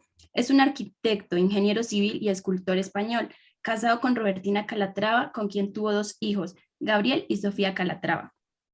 Es considerado como uno de los arquitectos más creativos del momento. Sus diseños se caracterizan por un aire futurista y su innovación técnica y estética. Siguiente. Información técnica. Museo de las Ciencias. El Museo de las Ciencias es un museo español dedicado a la ciencia y al arte. Cuenta con muchos espacios interactivos que ocupan alrededor de 4.000 metros repartidos en 3 pisos. Está ubicado en el complejo de la Ciudad de las Artes y de las Ciencias, en la ciudad de Valencia, y su inauguración fue el 13 de noviembre del año 2000. Este museo se encuentra en la parte central del complejo de la ciudad, entre el hemisferio y el puente. Tiene 104 metros de anchura y 241 metros de longitud. Su localización está en la avenida del Profesor López Piñero y tiene una arquitectura preciosa.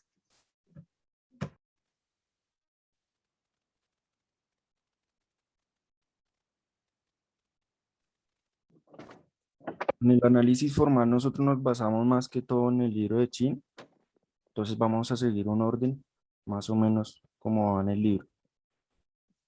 En las propiedades visuales, en el tamaño vemos que el edificio es el más grande del complejo en proporción alargada, que sigue un eje longitudinal compuesto a partir de la repetición modular de su corte, cumpliendo una forma lineal. Su contorno está dotado de una silueta dentada con una cubierta y planos que por pauta de la estructura forman una retícula de formas irregulares por la repetición de la sección.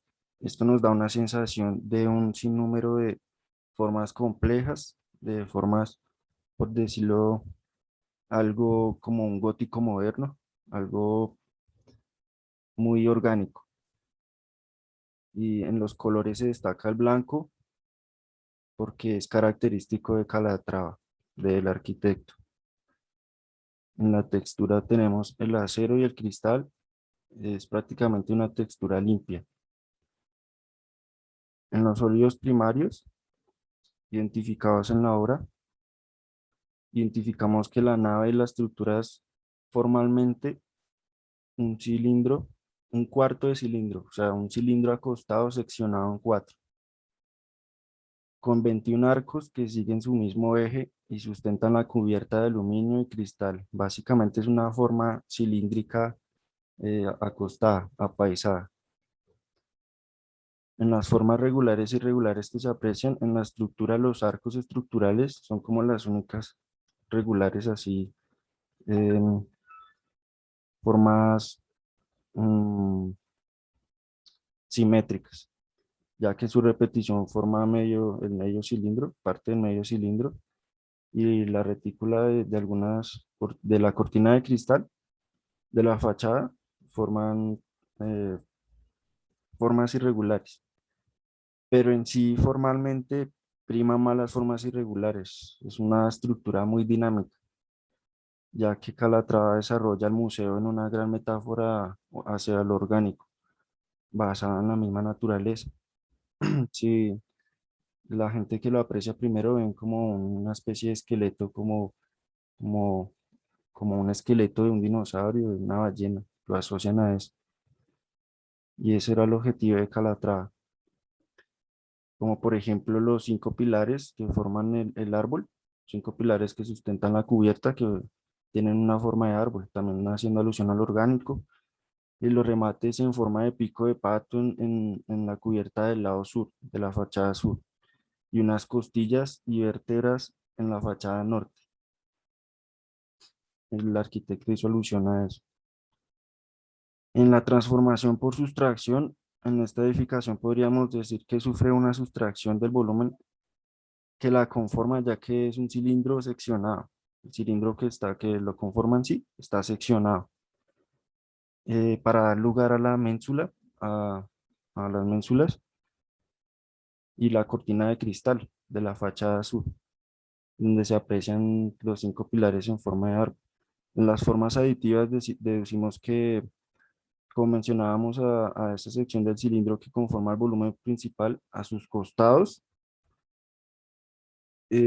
integran 2 planos que vendrían siendo las ménsulas. En la fachada norte, que conformaría ese plano que nos recuerda las costillas. Siguiente, Camilo, por favor. Nos quedan 50 segundos de la exposición. Bueno, En el análisis espacial en sí, el plano horizontal de la edificación es sencillo. No obstante, porque alrededor de la edificación, tres grandes estanques en un plano deprimido forman una alfombra de agua y obviamente eso está en un plano deprimido, eh, que también nos da esa sensación de naturalidad. En los elementos verticales destacan los pilares que sostienen la cubierta en la ramificación. Estos forman los famosos pilares de árbol. En las aberturas, los vanos, identificamos el muro acristalado como en los tradicionales invernaderos de exposición. Solo el vidrio media entre la estructura y la forma construida que inunda de luz el edificio y abre visualmente al espacio, el interior, al paisaje urbano, em, mostrando la cascada de cristal, haciendo alusión también al orgánico. En las relaciones espaciales, como bien hablábamos, de la Ciudad de las Artes y Ciencias, que es un complejo arquitectónico conformado por tres edificios. Entonces, este espacio sería uno al interior de otro, ya que los tres conforman una ciudad, un complejo arquitectónico. La organización espacial, ya va a acabar, profe, ya poquito. La Ya se nos organización es acabó el lineal. tiempo. Es lineal, profe. O sea, es una estructura lineal que Listo. sigue un eje y los puntos de acceso son frontales. Listo, profe. Perfecto. Listo, gracias, Joseph.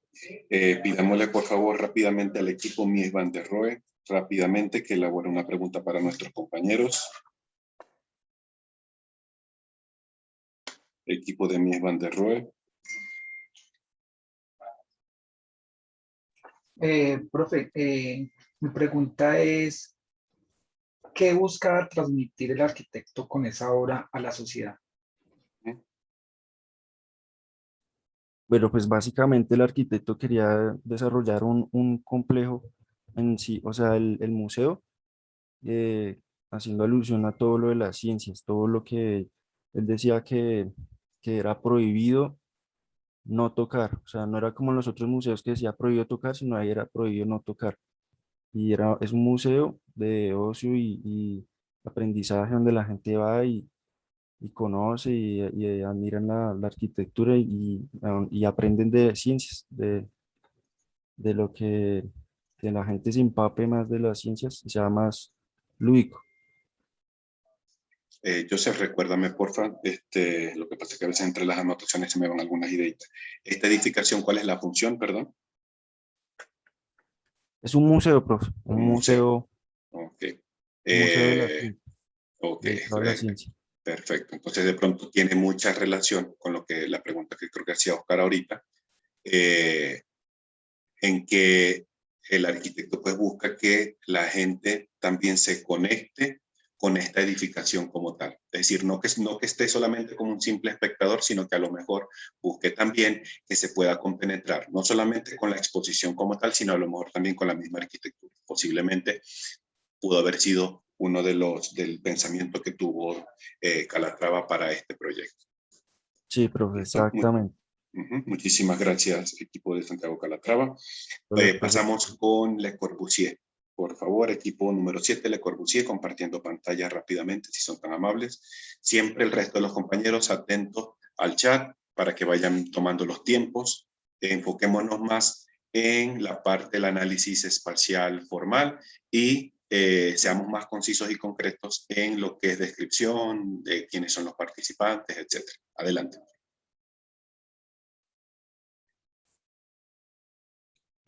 Buenos días, pues le vamos a presentar a Le Corbusier. Mi grupo está conformado por Fernando Páez, Brian Rincón, Johan Riascos, Andrea Rivera, Juan Rodríguez, Laura Ruiz y José Ulloa. Le Corbusier nació el 6 de octubre de 1887 y falleció el 27 de agosto de 1965 por un infarto. Fue un arquitecto y teórico de la arquitectura urbanista, pintor y escultor. Le Corbusier, con una formación tan solo artesanal, construyó su primera casa a los 17 años. Luego, a los 29 años, se trasladó a París, donde trabajó 15 meses en el estudio de Auguste Perret.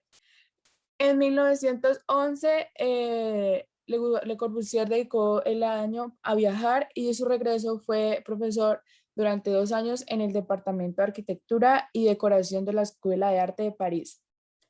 En 1929, Le Corbusier dictó en Buenos Aires 10 conferencias. Y además de esto, su logro más importante fue que diseñó 300 diseños en 12 países, pero solamente realizó 68, escribió 34 libros, pintó cientos de cuadros, coeditó revistas, etc. La Maison de la Culture Firmin Vert. Ya como dice ahí, es una edificación que cuenta con distintas salas, que son una sala de música, un auditorio, un teatro, una sala de arte, un bar y una sala de baile, entre otras instalaciones. Se encuentra ubicada en Firmin, en el departamento de Loira, en Francia, construida en 1961 a 1965 por Le Corbusier. Este edificio está distribuido en 3 niveles y está situado en una antigua cantera de arenisca de carbón, y su perfil inusual de su techo como el de una bóveda invertida. Aquí este diseño fue autóctono de policromía, como son el techo y las secciones de vidrios ondulantes presentes a lo largo de las fachadas del oeste.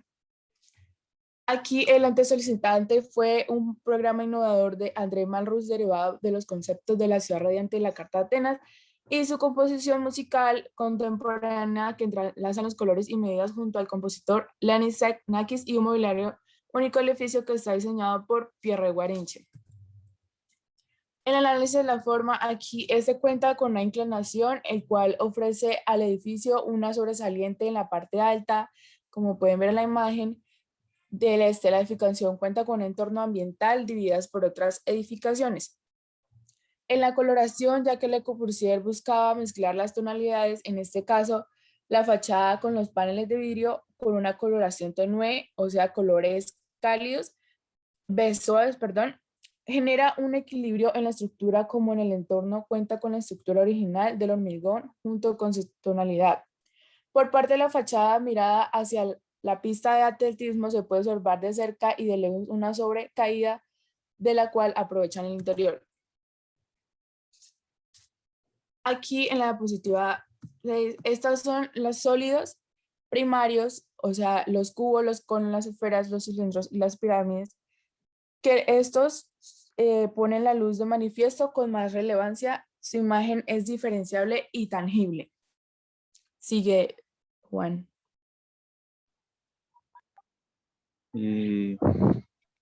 La siguiente, por favor.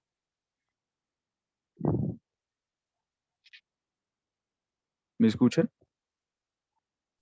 Sí, adelante, podemos escuchar. Bueno, en el análisis de la forma, podemos ver en transformación de la forma, la transformación adictiva. Acá se puede ver que la estructura toma una curvatura en la cubierta. En el interior de la obra podemos notar que la fachada hace parte de la funcionalidad. Entonces, ¿cuál fachada hace parte de la funcionalidad de esta fachada?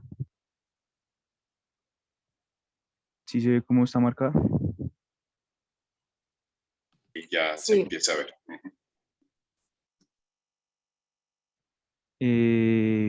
Ahí las formas adictivas identificables en la obra, pues es el marco, ya que están formados por pórticos transversales de hormigón armado.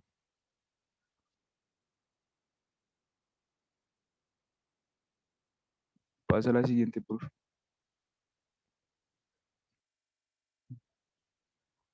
En el análisis espacial podemos notar que en el plano, en la primera imagen, podemos ver que tiene una base de plano deprimido, porque en la parte de la imagen derecha podemos notar que la base está una base elevada, pero ya en cuanto a su camino en su recorrido hacia toda la estructura como tal, ahí podemos notar que ya es un base deprimido. Y la configuración de las 4 caras tienen plano encerrado. Ya sigue, por favor.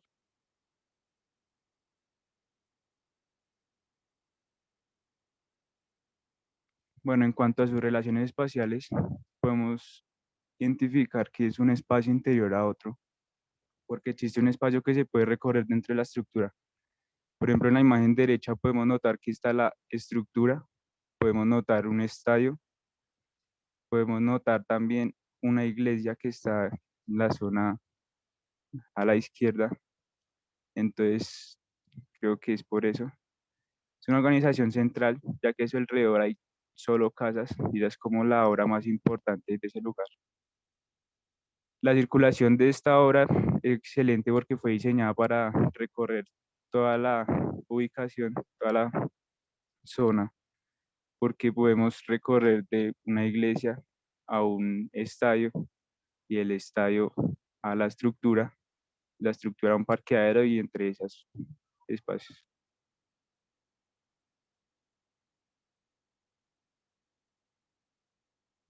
En cuanto a la aproximación de la estructura, podemos concluir que es de manera oblicua, porque de cierta manera algunas conllevan de una a la estructura, pero también podemos definir que es de manera espiral, porque desde ciertos lugares podemos notar que no llegan de una. En cuanto al término de recorrido de espacio, podemos definir que pasa entre espacios por el hecho de que pasa entre parqueaderos, entre estadios, entre la iglesia, y podemos definir que también atraviesa el espacio, porque podemos ver que la estructura está elevada y podemos pasar sobre ella, debajo de ella. ¿Listo? Listo, profe. Perfecto, Juan, muchas gracias. Pidámosle rápidamente al equipo de Zaha Hadid que nos elabore una pregunta para nuestros compañeros. Por favor, el equipo de Zaha Hadid.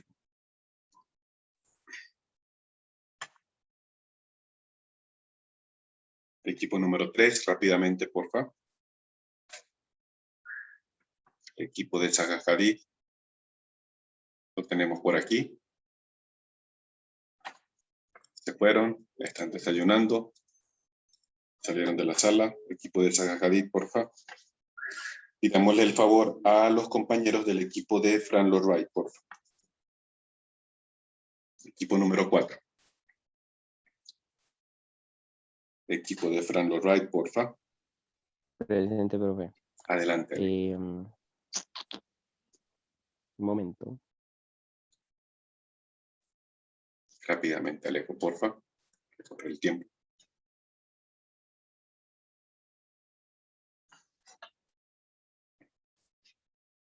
Bien, la elaboro yo rapidito. A nuestros profe, compañeros, ¿sí o no? Sí, profe. Adelante, pues. Listo. ¿Qué elementos fueron los que creó este arquitecto y por qué fueron tan relevantes dentro de la arquitectura? ¿Perdón? ¿Qué elementos qué? ¿Qué elementos fueron los que creó el arquitecto y por qué fueron tan relevantes dentro de la arquitectura? La pregunta es muy abierta. ¿Elementos a qué te refieres? Sí, lo mismo iba a preguntar yo. Lo que se refiere, digamos, mi compañero es que, digamos, ¿qué creó? Digamos, sí, digamos, dentro de sus estructuras, ¿qué elementos, yo qué sé, materiales, o sea, algo que creó él, que revolucionó, por así decirlo, la arquitectura?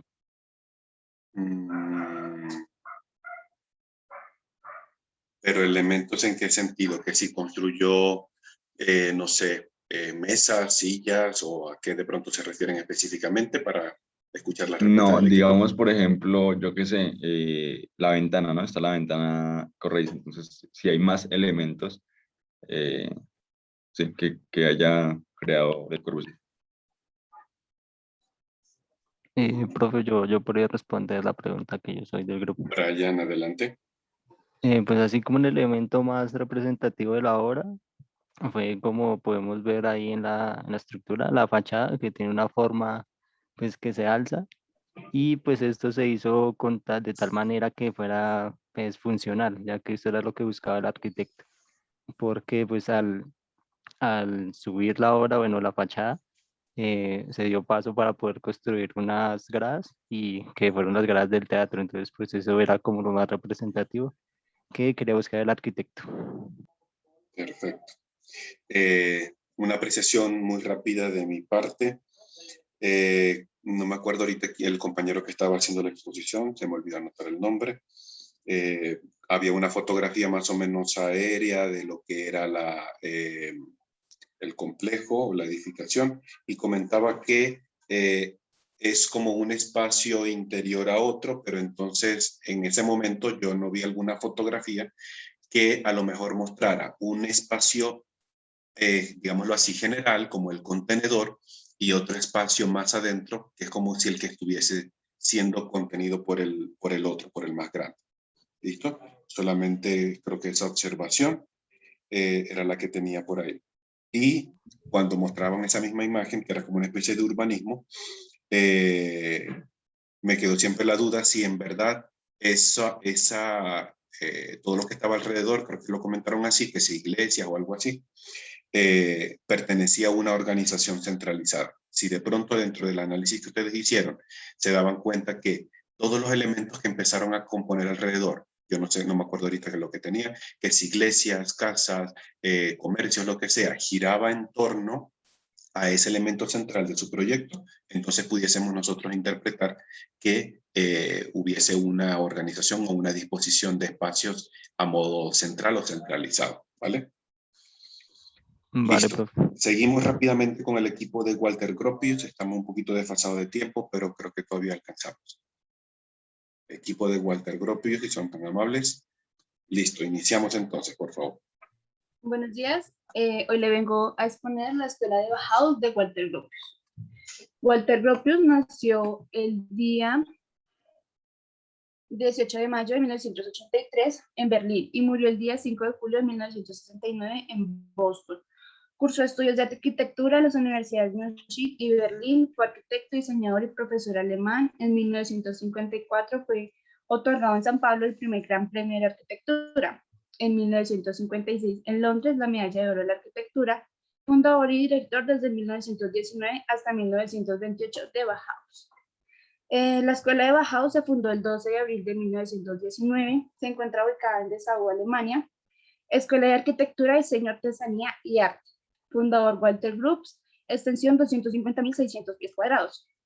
Sus propiedades visuales son: la textura es una estructura de hierro hormigón que forma el esqueleto del edificio, asegurando la unidad del conjunto, permitiendo la existencia de tres fachadas diferentes, construidas con materiales tan frágiles e innovadores como el cristal, jugando con la reflexión de la luz. El contorno es la característica más distintiva, ya que se logró identificar sus diferentes aristas y superficies, dando así su forma. Color. En su exterior sus colores son grises y blancos, dando un estilo visual de minimalista y simplicidad y diseño. El tamaño. El área total de la construcción fue de 113.400 pies cuadrados y el edificio en sí, que contiene aproximadamente 250.600 pies cuadrados. Los sólidos primarios. Sus aspectos es de cubo y rectángulo. Agrupados consisten en forma que reúnen por una simple proximidad. Y es transformación auditiva, adición de elementos. Forma regular. Su forma es regular ya que son solo rectángulos que se relacionan entre sí con un orden y simetría sin sufrir alguna deformación y manteniendo así su forma geométrica original. La transformación de la forma. Es una transformación aditiva ya que se adicionan elementos de su forma conservando la identidad original como se ve en la imagen, que son rectángulos que se ven agregados pero nunca pierden su forma original. Formas aditivas. Volúmenes maclados ya que cada forma las penetra del espacio de la otra.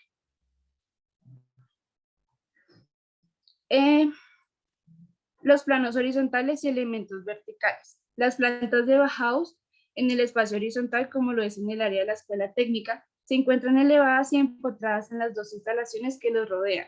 Se sostienen de columnas bien distribuidas, no muy gruesas, pero favorecen la visual del edificio horizontalmente, verticalmente desde el punto de vista en el suelo.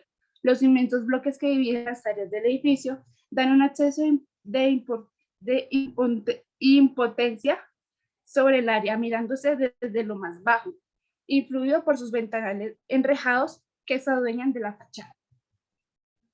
Efectos lúmicos generados de la edificación.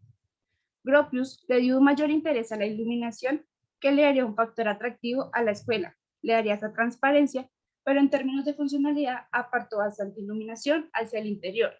También jugó un factor psicológico para el ánimo de los estudiantes y los trabajadores. La iluminación del edificio se plantea desde una perspectiva estrictamente funcional. Así, las aulas recibirán una gran cantidad de luz natural a través de grandes ventanales, mientras que los bloques del apartamento muestran aberturas individuales pensadas para incrementar la privacidad. Relaciones espaciales reconocibles. Se puede evidenciar que los espacios son continuos, uno que otro vinculado por otro común. Si se criticó que Gropius que esa distribución interior y exterior de la casa se refería al expresionismo, fue la primera vez que la idea de Bauhaus se hizo realidad.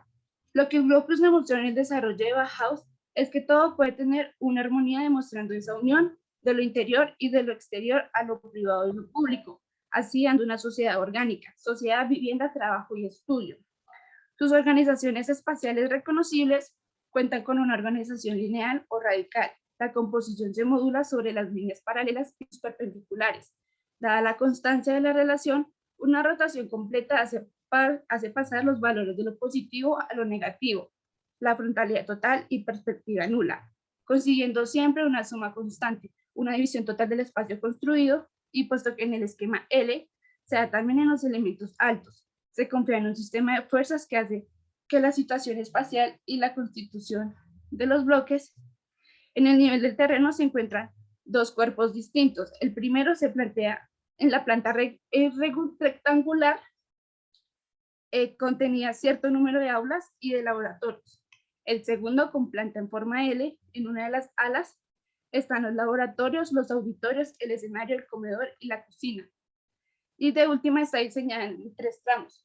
En el medio más ancho es el que lleva los pisos superiores, los laterales más estrechos descendientes. Los elementos de circulación. El edificio distribuyó, teniendo en cuenta su función, en 3 bloques intercalados por un puente que libera la circulación peatonal urbana, y también contenía algunas oficinas administrativas. El taller privado de Gropius. En la planta se visualiza la posición simétrica de las alas, lo que alzaba lo transformaba en un edificio en perspectiva donde no había una vista central. Casi siempre al caminar en los corredores o escaleras se tenían varias posibilidades de dónde ir, resultado de que las diferentes estaciones del edificio obtengan cierta correspondencia. Y por último, la bibliografía. Muchas gracias. Muchísimas gracias, compañeros. Muy bien, vamos a pedirle ahorita el favor al equipo de Oscar Niemeyer. ¿Está por acá? Equipo de Oscar Niemeyer, que pueda colaborarnos en una pregunta para el equipo expositor. El equipo de Oscar Niemeyer está por acá. El equipo de Oscar Niemeyer. Profe. Adelante. No, profe, es que soy del grupo 3 Sahai. Que nos... Sí, estuve llamándola hace rato. Señor, es que es por internet, entonces no pude hablar. Listo, adelante, Eric, por favor. Sí, por favor, colabóranos con una pregunta para nuestros compañeros. Bueno, es ¿qué visión o qué estilo arquitectónico tiene este arquitecto? Perdón, ¿cómo es la pregunta? No escuché muy bien. ¿Qué visión o qué estilo arquitectónico tiene este arquitecto? ¿Qué estilo arquitectónico es la pregunta? Sí, señor. O visión. Más o menos dentro de lo que ustedes estudiaron de la edificación, ¿qué tipo de estilo pudiesen de pronto identificarle a esta obra, compañeros del equipo número 10?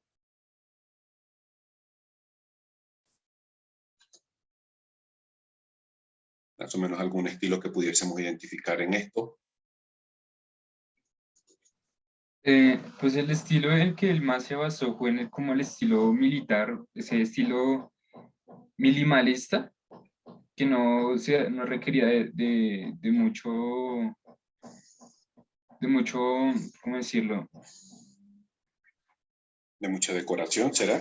Sí, exactamente. O sea, se basó más como en minimalista, no necesario de tanta cosa.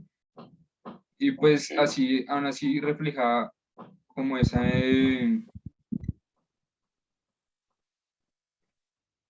¿cómo decirlo? ¿Algún otro compañero que a lo mejor quisiera colaborar para aclarar la pregunta?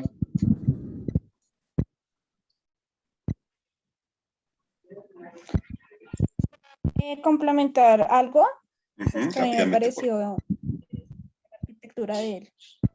Adelante, rápidamente, por favor. Gropius estableció un cerramiento de vidrio, creando así una famosa imagen de transparencia angular. Esto constituyó uno de los aspectos formales más típicos de la Bauhaus. Él se basó mucho en lo minimalista y pues no le gustaban mucho las decoraciones, entonces todo fue muy, muy simple. Exacto.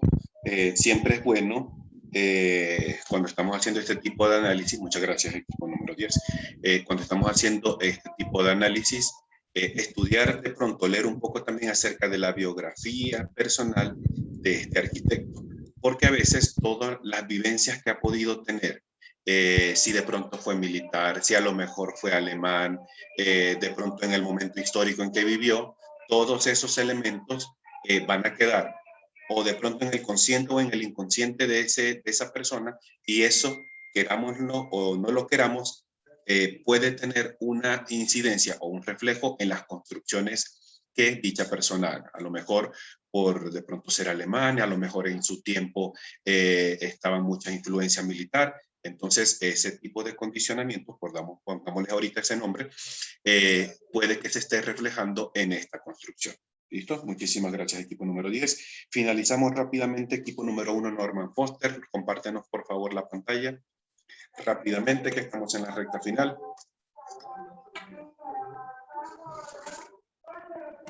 Si no estoy mal, ya están viendo, ¿verdad? Sí, sí, adelante. Muchísimas gracias.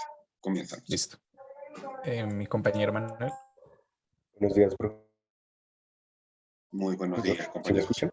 Sí, adelante.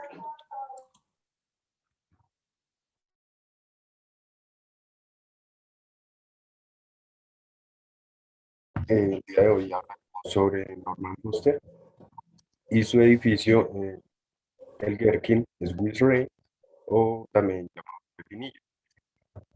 Muy bien, Norman Foster es un arquitecto británico, nacido en Manchester el 1935, estudió arquitectura en la Universidad de Manchester y obtuvo una beca para seguir sus estudios en la Universidad de Yale.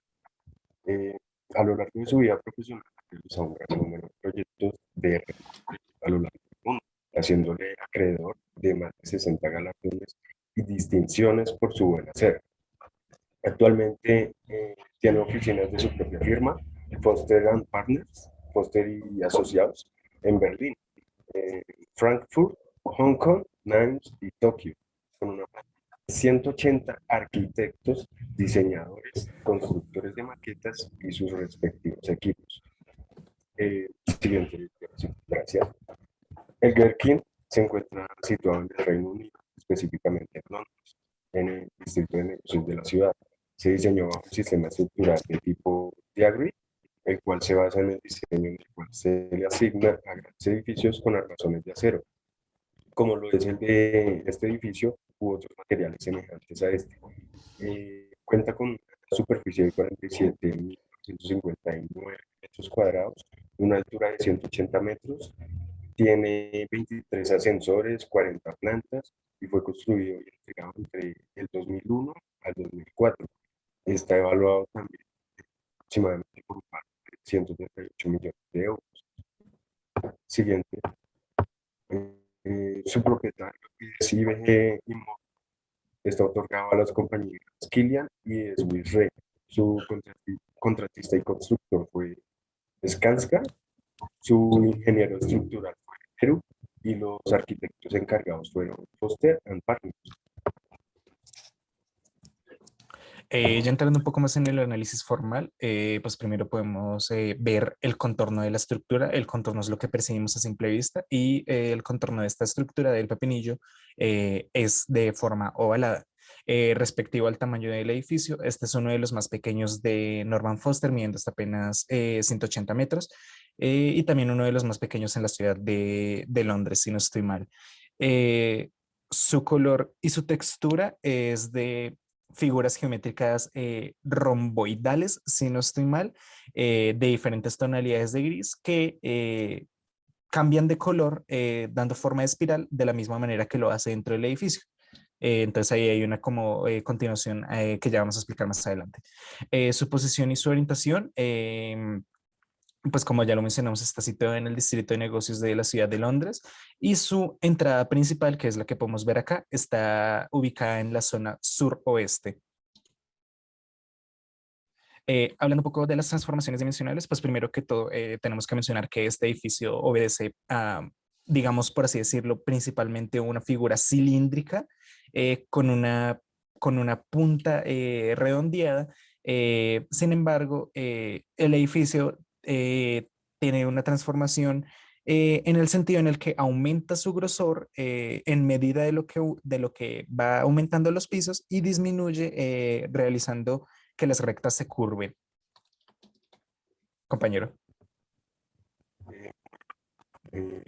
Con respecto a los contactos que se pueden encontrar en la estructura, tenemos el contacto cara a cara, complementando lo anterior mencionado por mi compañero. En el gran complejo se pueden identificar las formas aditivas, como ya mencioné, el contacto cara a cara, que se refleja por medio del patrón de la estructura exterior de la edificación, el cual juega un factor importante en la fachada de la edificación, dándonos una especie de ilusión óptica que juega con la forma triangular y a su vez esta ilusión nos da a entender lo que representa dicha forma geométrica, que como bien se sabe, la forma geométrica, lo que es el triángulo, demuestra fuerza, estabilidad y resistencia, y esto se logra mediante la estructura. Siguiente, por favor. Con respecto al siguiente contacto, es el de arista-arista. Este contacto se da por medio de las barras construidas que predominan en la edificación, es decir, este contacto está formado por la unión de la estructura perimetral del edificio y también por las aristas que conectan diferentes paneles de vidrio, complementando a su vez por la fachada de vidrio, como mencionar, que también juega con este tipo de contacto, donde claramente se puede notar que las aristas de las ventanas triangulares o rhombodales, si se quiere, se tocan, o podríamos decir que este contacto las une las diferentes formas que aparentemente parecen estar independientes cada una, o sea, sin depender de una arista común, que es lo que caracteriza a este tipo de contacto. Ya en un análisis más espacial encontramos que el uso de los elementos diagonales de esta estructura se dan en principalmente esto que nosotros llamamos una estructura diagonal perimetral que se compone de 19 anillos que serían los pisos y que se giran alrededor de 5 grados por cada piso. Esto provoca dentro de la estructura que la ventilación sea mucho más fácil. El aire entra y se distribuye a lo largo del edificio, entonces se utiliza menos, se necesita menos esfuerzo para la ventilación. Este rascacielos es muy ecológico, se construyó bajo condiciones ambientales determinantes de la ciudad y así se logró implementar el edificio de la mejor manera al sitio, permitiendo el mejor aprovechamiento de los recursos naturales para la ventilación. Dentro de esta fachada encontramos de que hay como una especie de doble cubierta de vidrio y en medio de esa doble cubierta de vidrio hay una lámina solar que toma todo el calor y lo distribuye uniformemente alrededor de todo el edificio, provocando que la temperatura se estabilice en todo el edificio, utilizando un 50% menos de necesidad de aires acondicionados. Ya hablando un poco más de respectivo a planos, encontramos principalmente que hay una jerarquía del círculo. Vemos de que hay un espacio circular interior a otro. Siempre hay un espacio circular central interior a el exterior del edificio. Y es como el elemento fundamental. Todo gira alrededor del círculo. Juan. Se me olvidó mencionar de que también este círculo central funciona como núcleo estructural rígido para lo que sería el resto de la distribución de los pisos. Ya para finalizar, encontramos el acceso. En la zona izquierda encontramos que tenemos una aproximación oblicua al edificio y pues que principalmente, como podemos observar acá, encontramos que es un acceso retrasado, el cual es resaltado con los elementos romboides que de alguna manera continúan con esta repetición de la figura triangular, pero resaltan y rompen esa monotonía, dándonos una mejor visibilidad del acceso. Muchas gracias. Listo, Juan, muchísimas gracias. Rápidamente pidámosle el favor al equipo de Richard Meyer que nos elabore una pregunta rápido para finalizar nuestra sesión de hoy. Equipo de Richard Meyer, equipo número 5. Porfa, que nos colabore con la pregunta. Equipo de Richard Meyer, estamos por acá. Equipo de Richard Meyer. Equipo de Oscar Niemeyer, equipo número 6, estamos por acá para elaborar una pregunta a nuestros compañeros.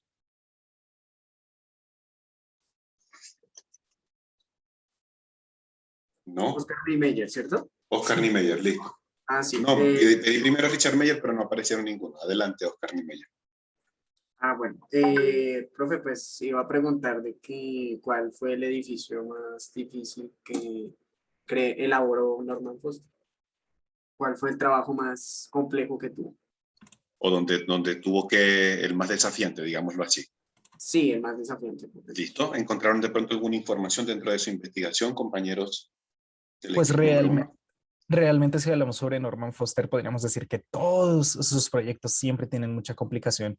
Por ejemplo, él trabajó, si no estoy mal, el Parlamento alemán cuando acabó todo este tema de la Segunda Guerra Mundial y el nazismo. Entonces él tenía muchos problemas para todo este tema de mantener como la identidad de los alemanes y crear algo que no representara como el nazismo, porque ese era un edificio representativo del nazismo. En este edificio que yo les acabo de exponer también hubo un problema, y es que en donde estaba el Grenkin, antes había otro edificio que fue destruido por los bombardeos. Igual le pasó lo mismo, de que cuando él llegó a construir, la gente le tenía como el problema de que su identidad arquitectónica. Entonces todos los trabajos de Norman Foster siempre tienen un problema muy grande. No es que, literal, creo que ningún arquitecto como que tenga como el más difícil, el más fácil, sino que todos tienen como en cierto aspecto su dificultad. Excelente, muchísimas gracias, Juan. En el caso de pronto de lo que respondió, de pronto puedo intuir yo, y ya con esto vamos cerrando, que entonces este arquitecto, además de los posibles problemas técnicos que siempre ocurre todo un proyecto, que si de construcciones, que si de formas, diseños, concepciones y todo, creo que también, según lo que comenta Juan, tuvo que lidiar mucho con esa influencia de la sociedad o de pronto cultural, por de pronto también en las características que pueda tener ese grupo poblacional al momento de realizar sus construcciones. Perfecto. Bien. Bueno, por la hora no voy a poder hacer la retroalimentación ahorita, la dejaré para mañana a primera hora, pero en general felicito a todos los equipos por su esfuerzo, por su intervención, por su investigación. En algunos casos pues se vio un poco más el dominio que en otros. Siempre hay aspectos por mejorar, pero creo que en esencia hicimos una buena primera actividad. ¿Listo? Nos toca hacer una pausa por ahorita, compañeros. Nos encontraremos nuevamente mañana, porfa, a las 8 de la mañana. En la primera parte daremos una retroalimentación de hoy y arrancaremos con la temática propia del día de mañana. ¿Listo? Les deseo a todos una feliz jornada, muy bien por el trabajo. Pongamos festejos aquí para ustedes porque creo que tuvieron en esta primera actividad un desempeño bastante aceptable, bastante bueno. ¿Listo? Nos encontramos mañana, cuídense muchísimo y un feliz día para todos. Que estén muy bien.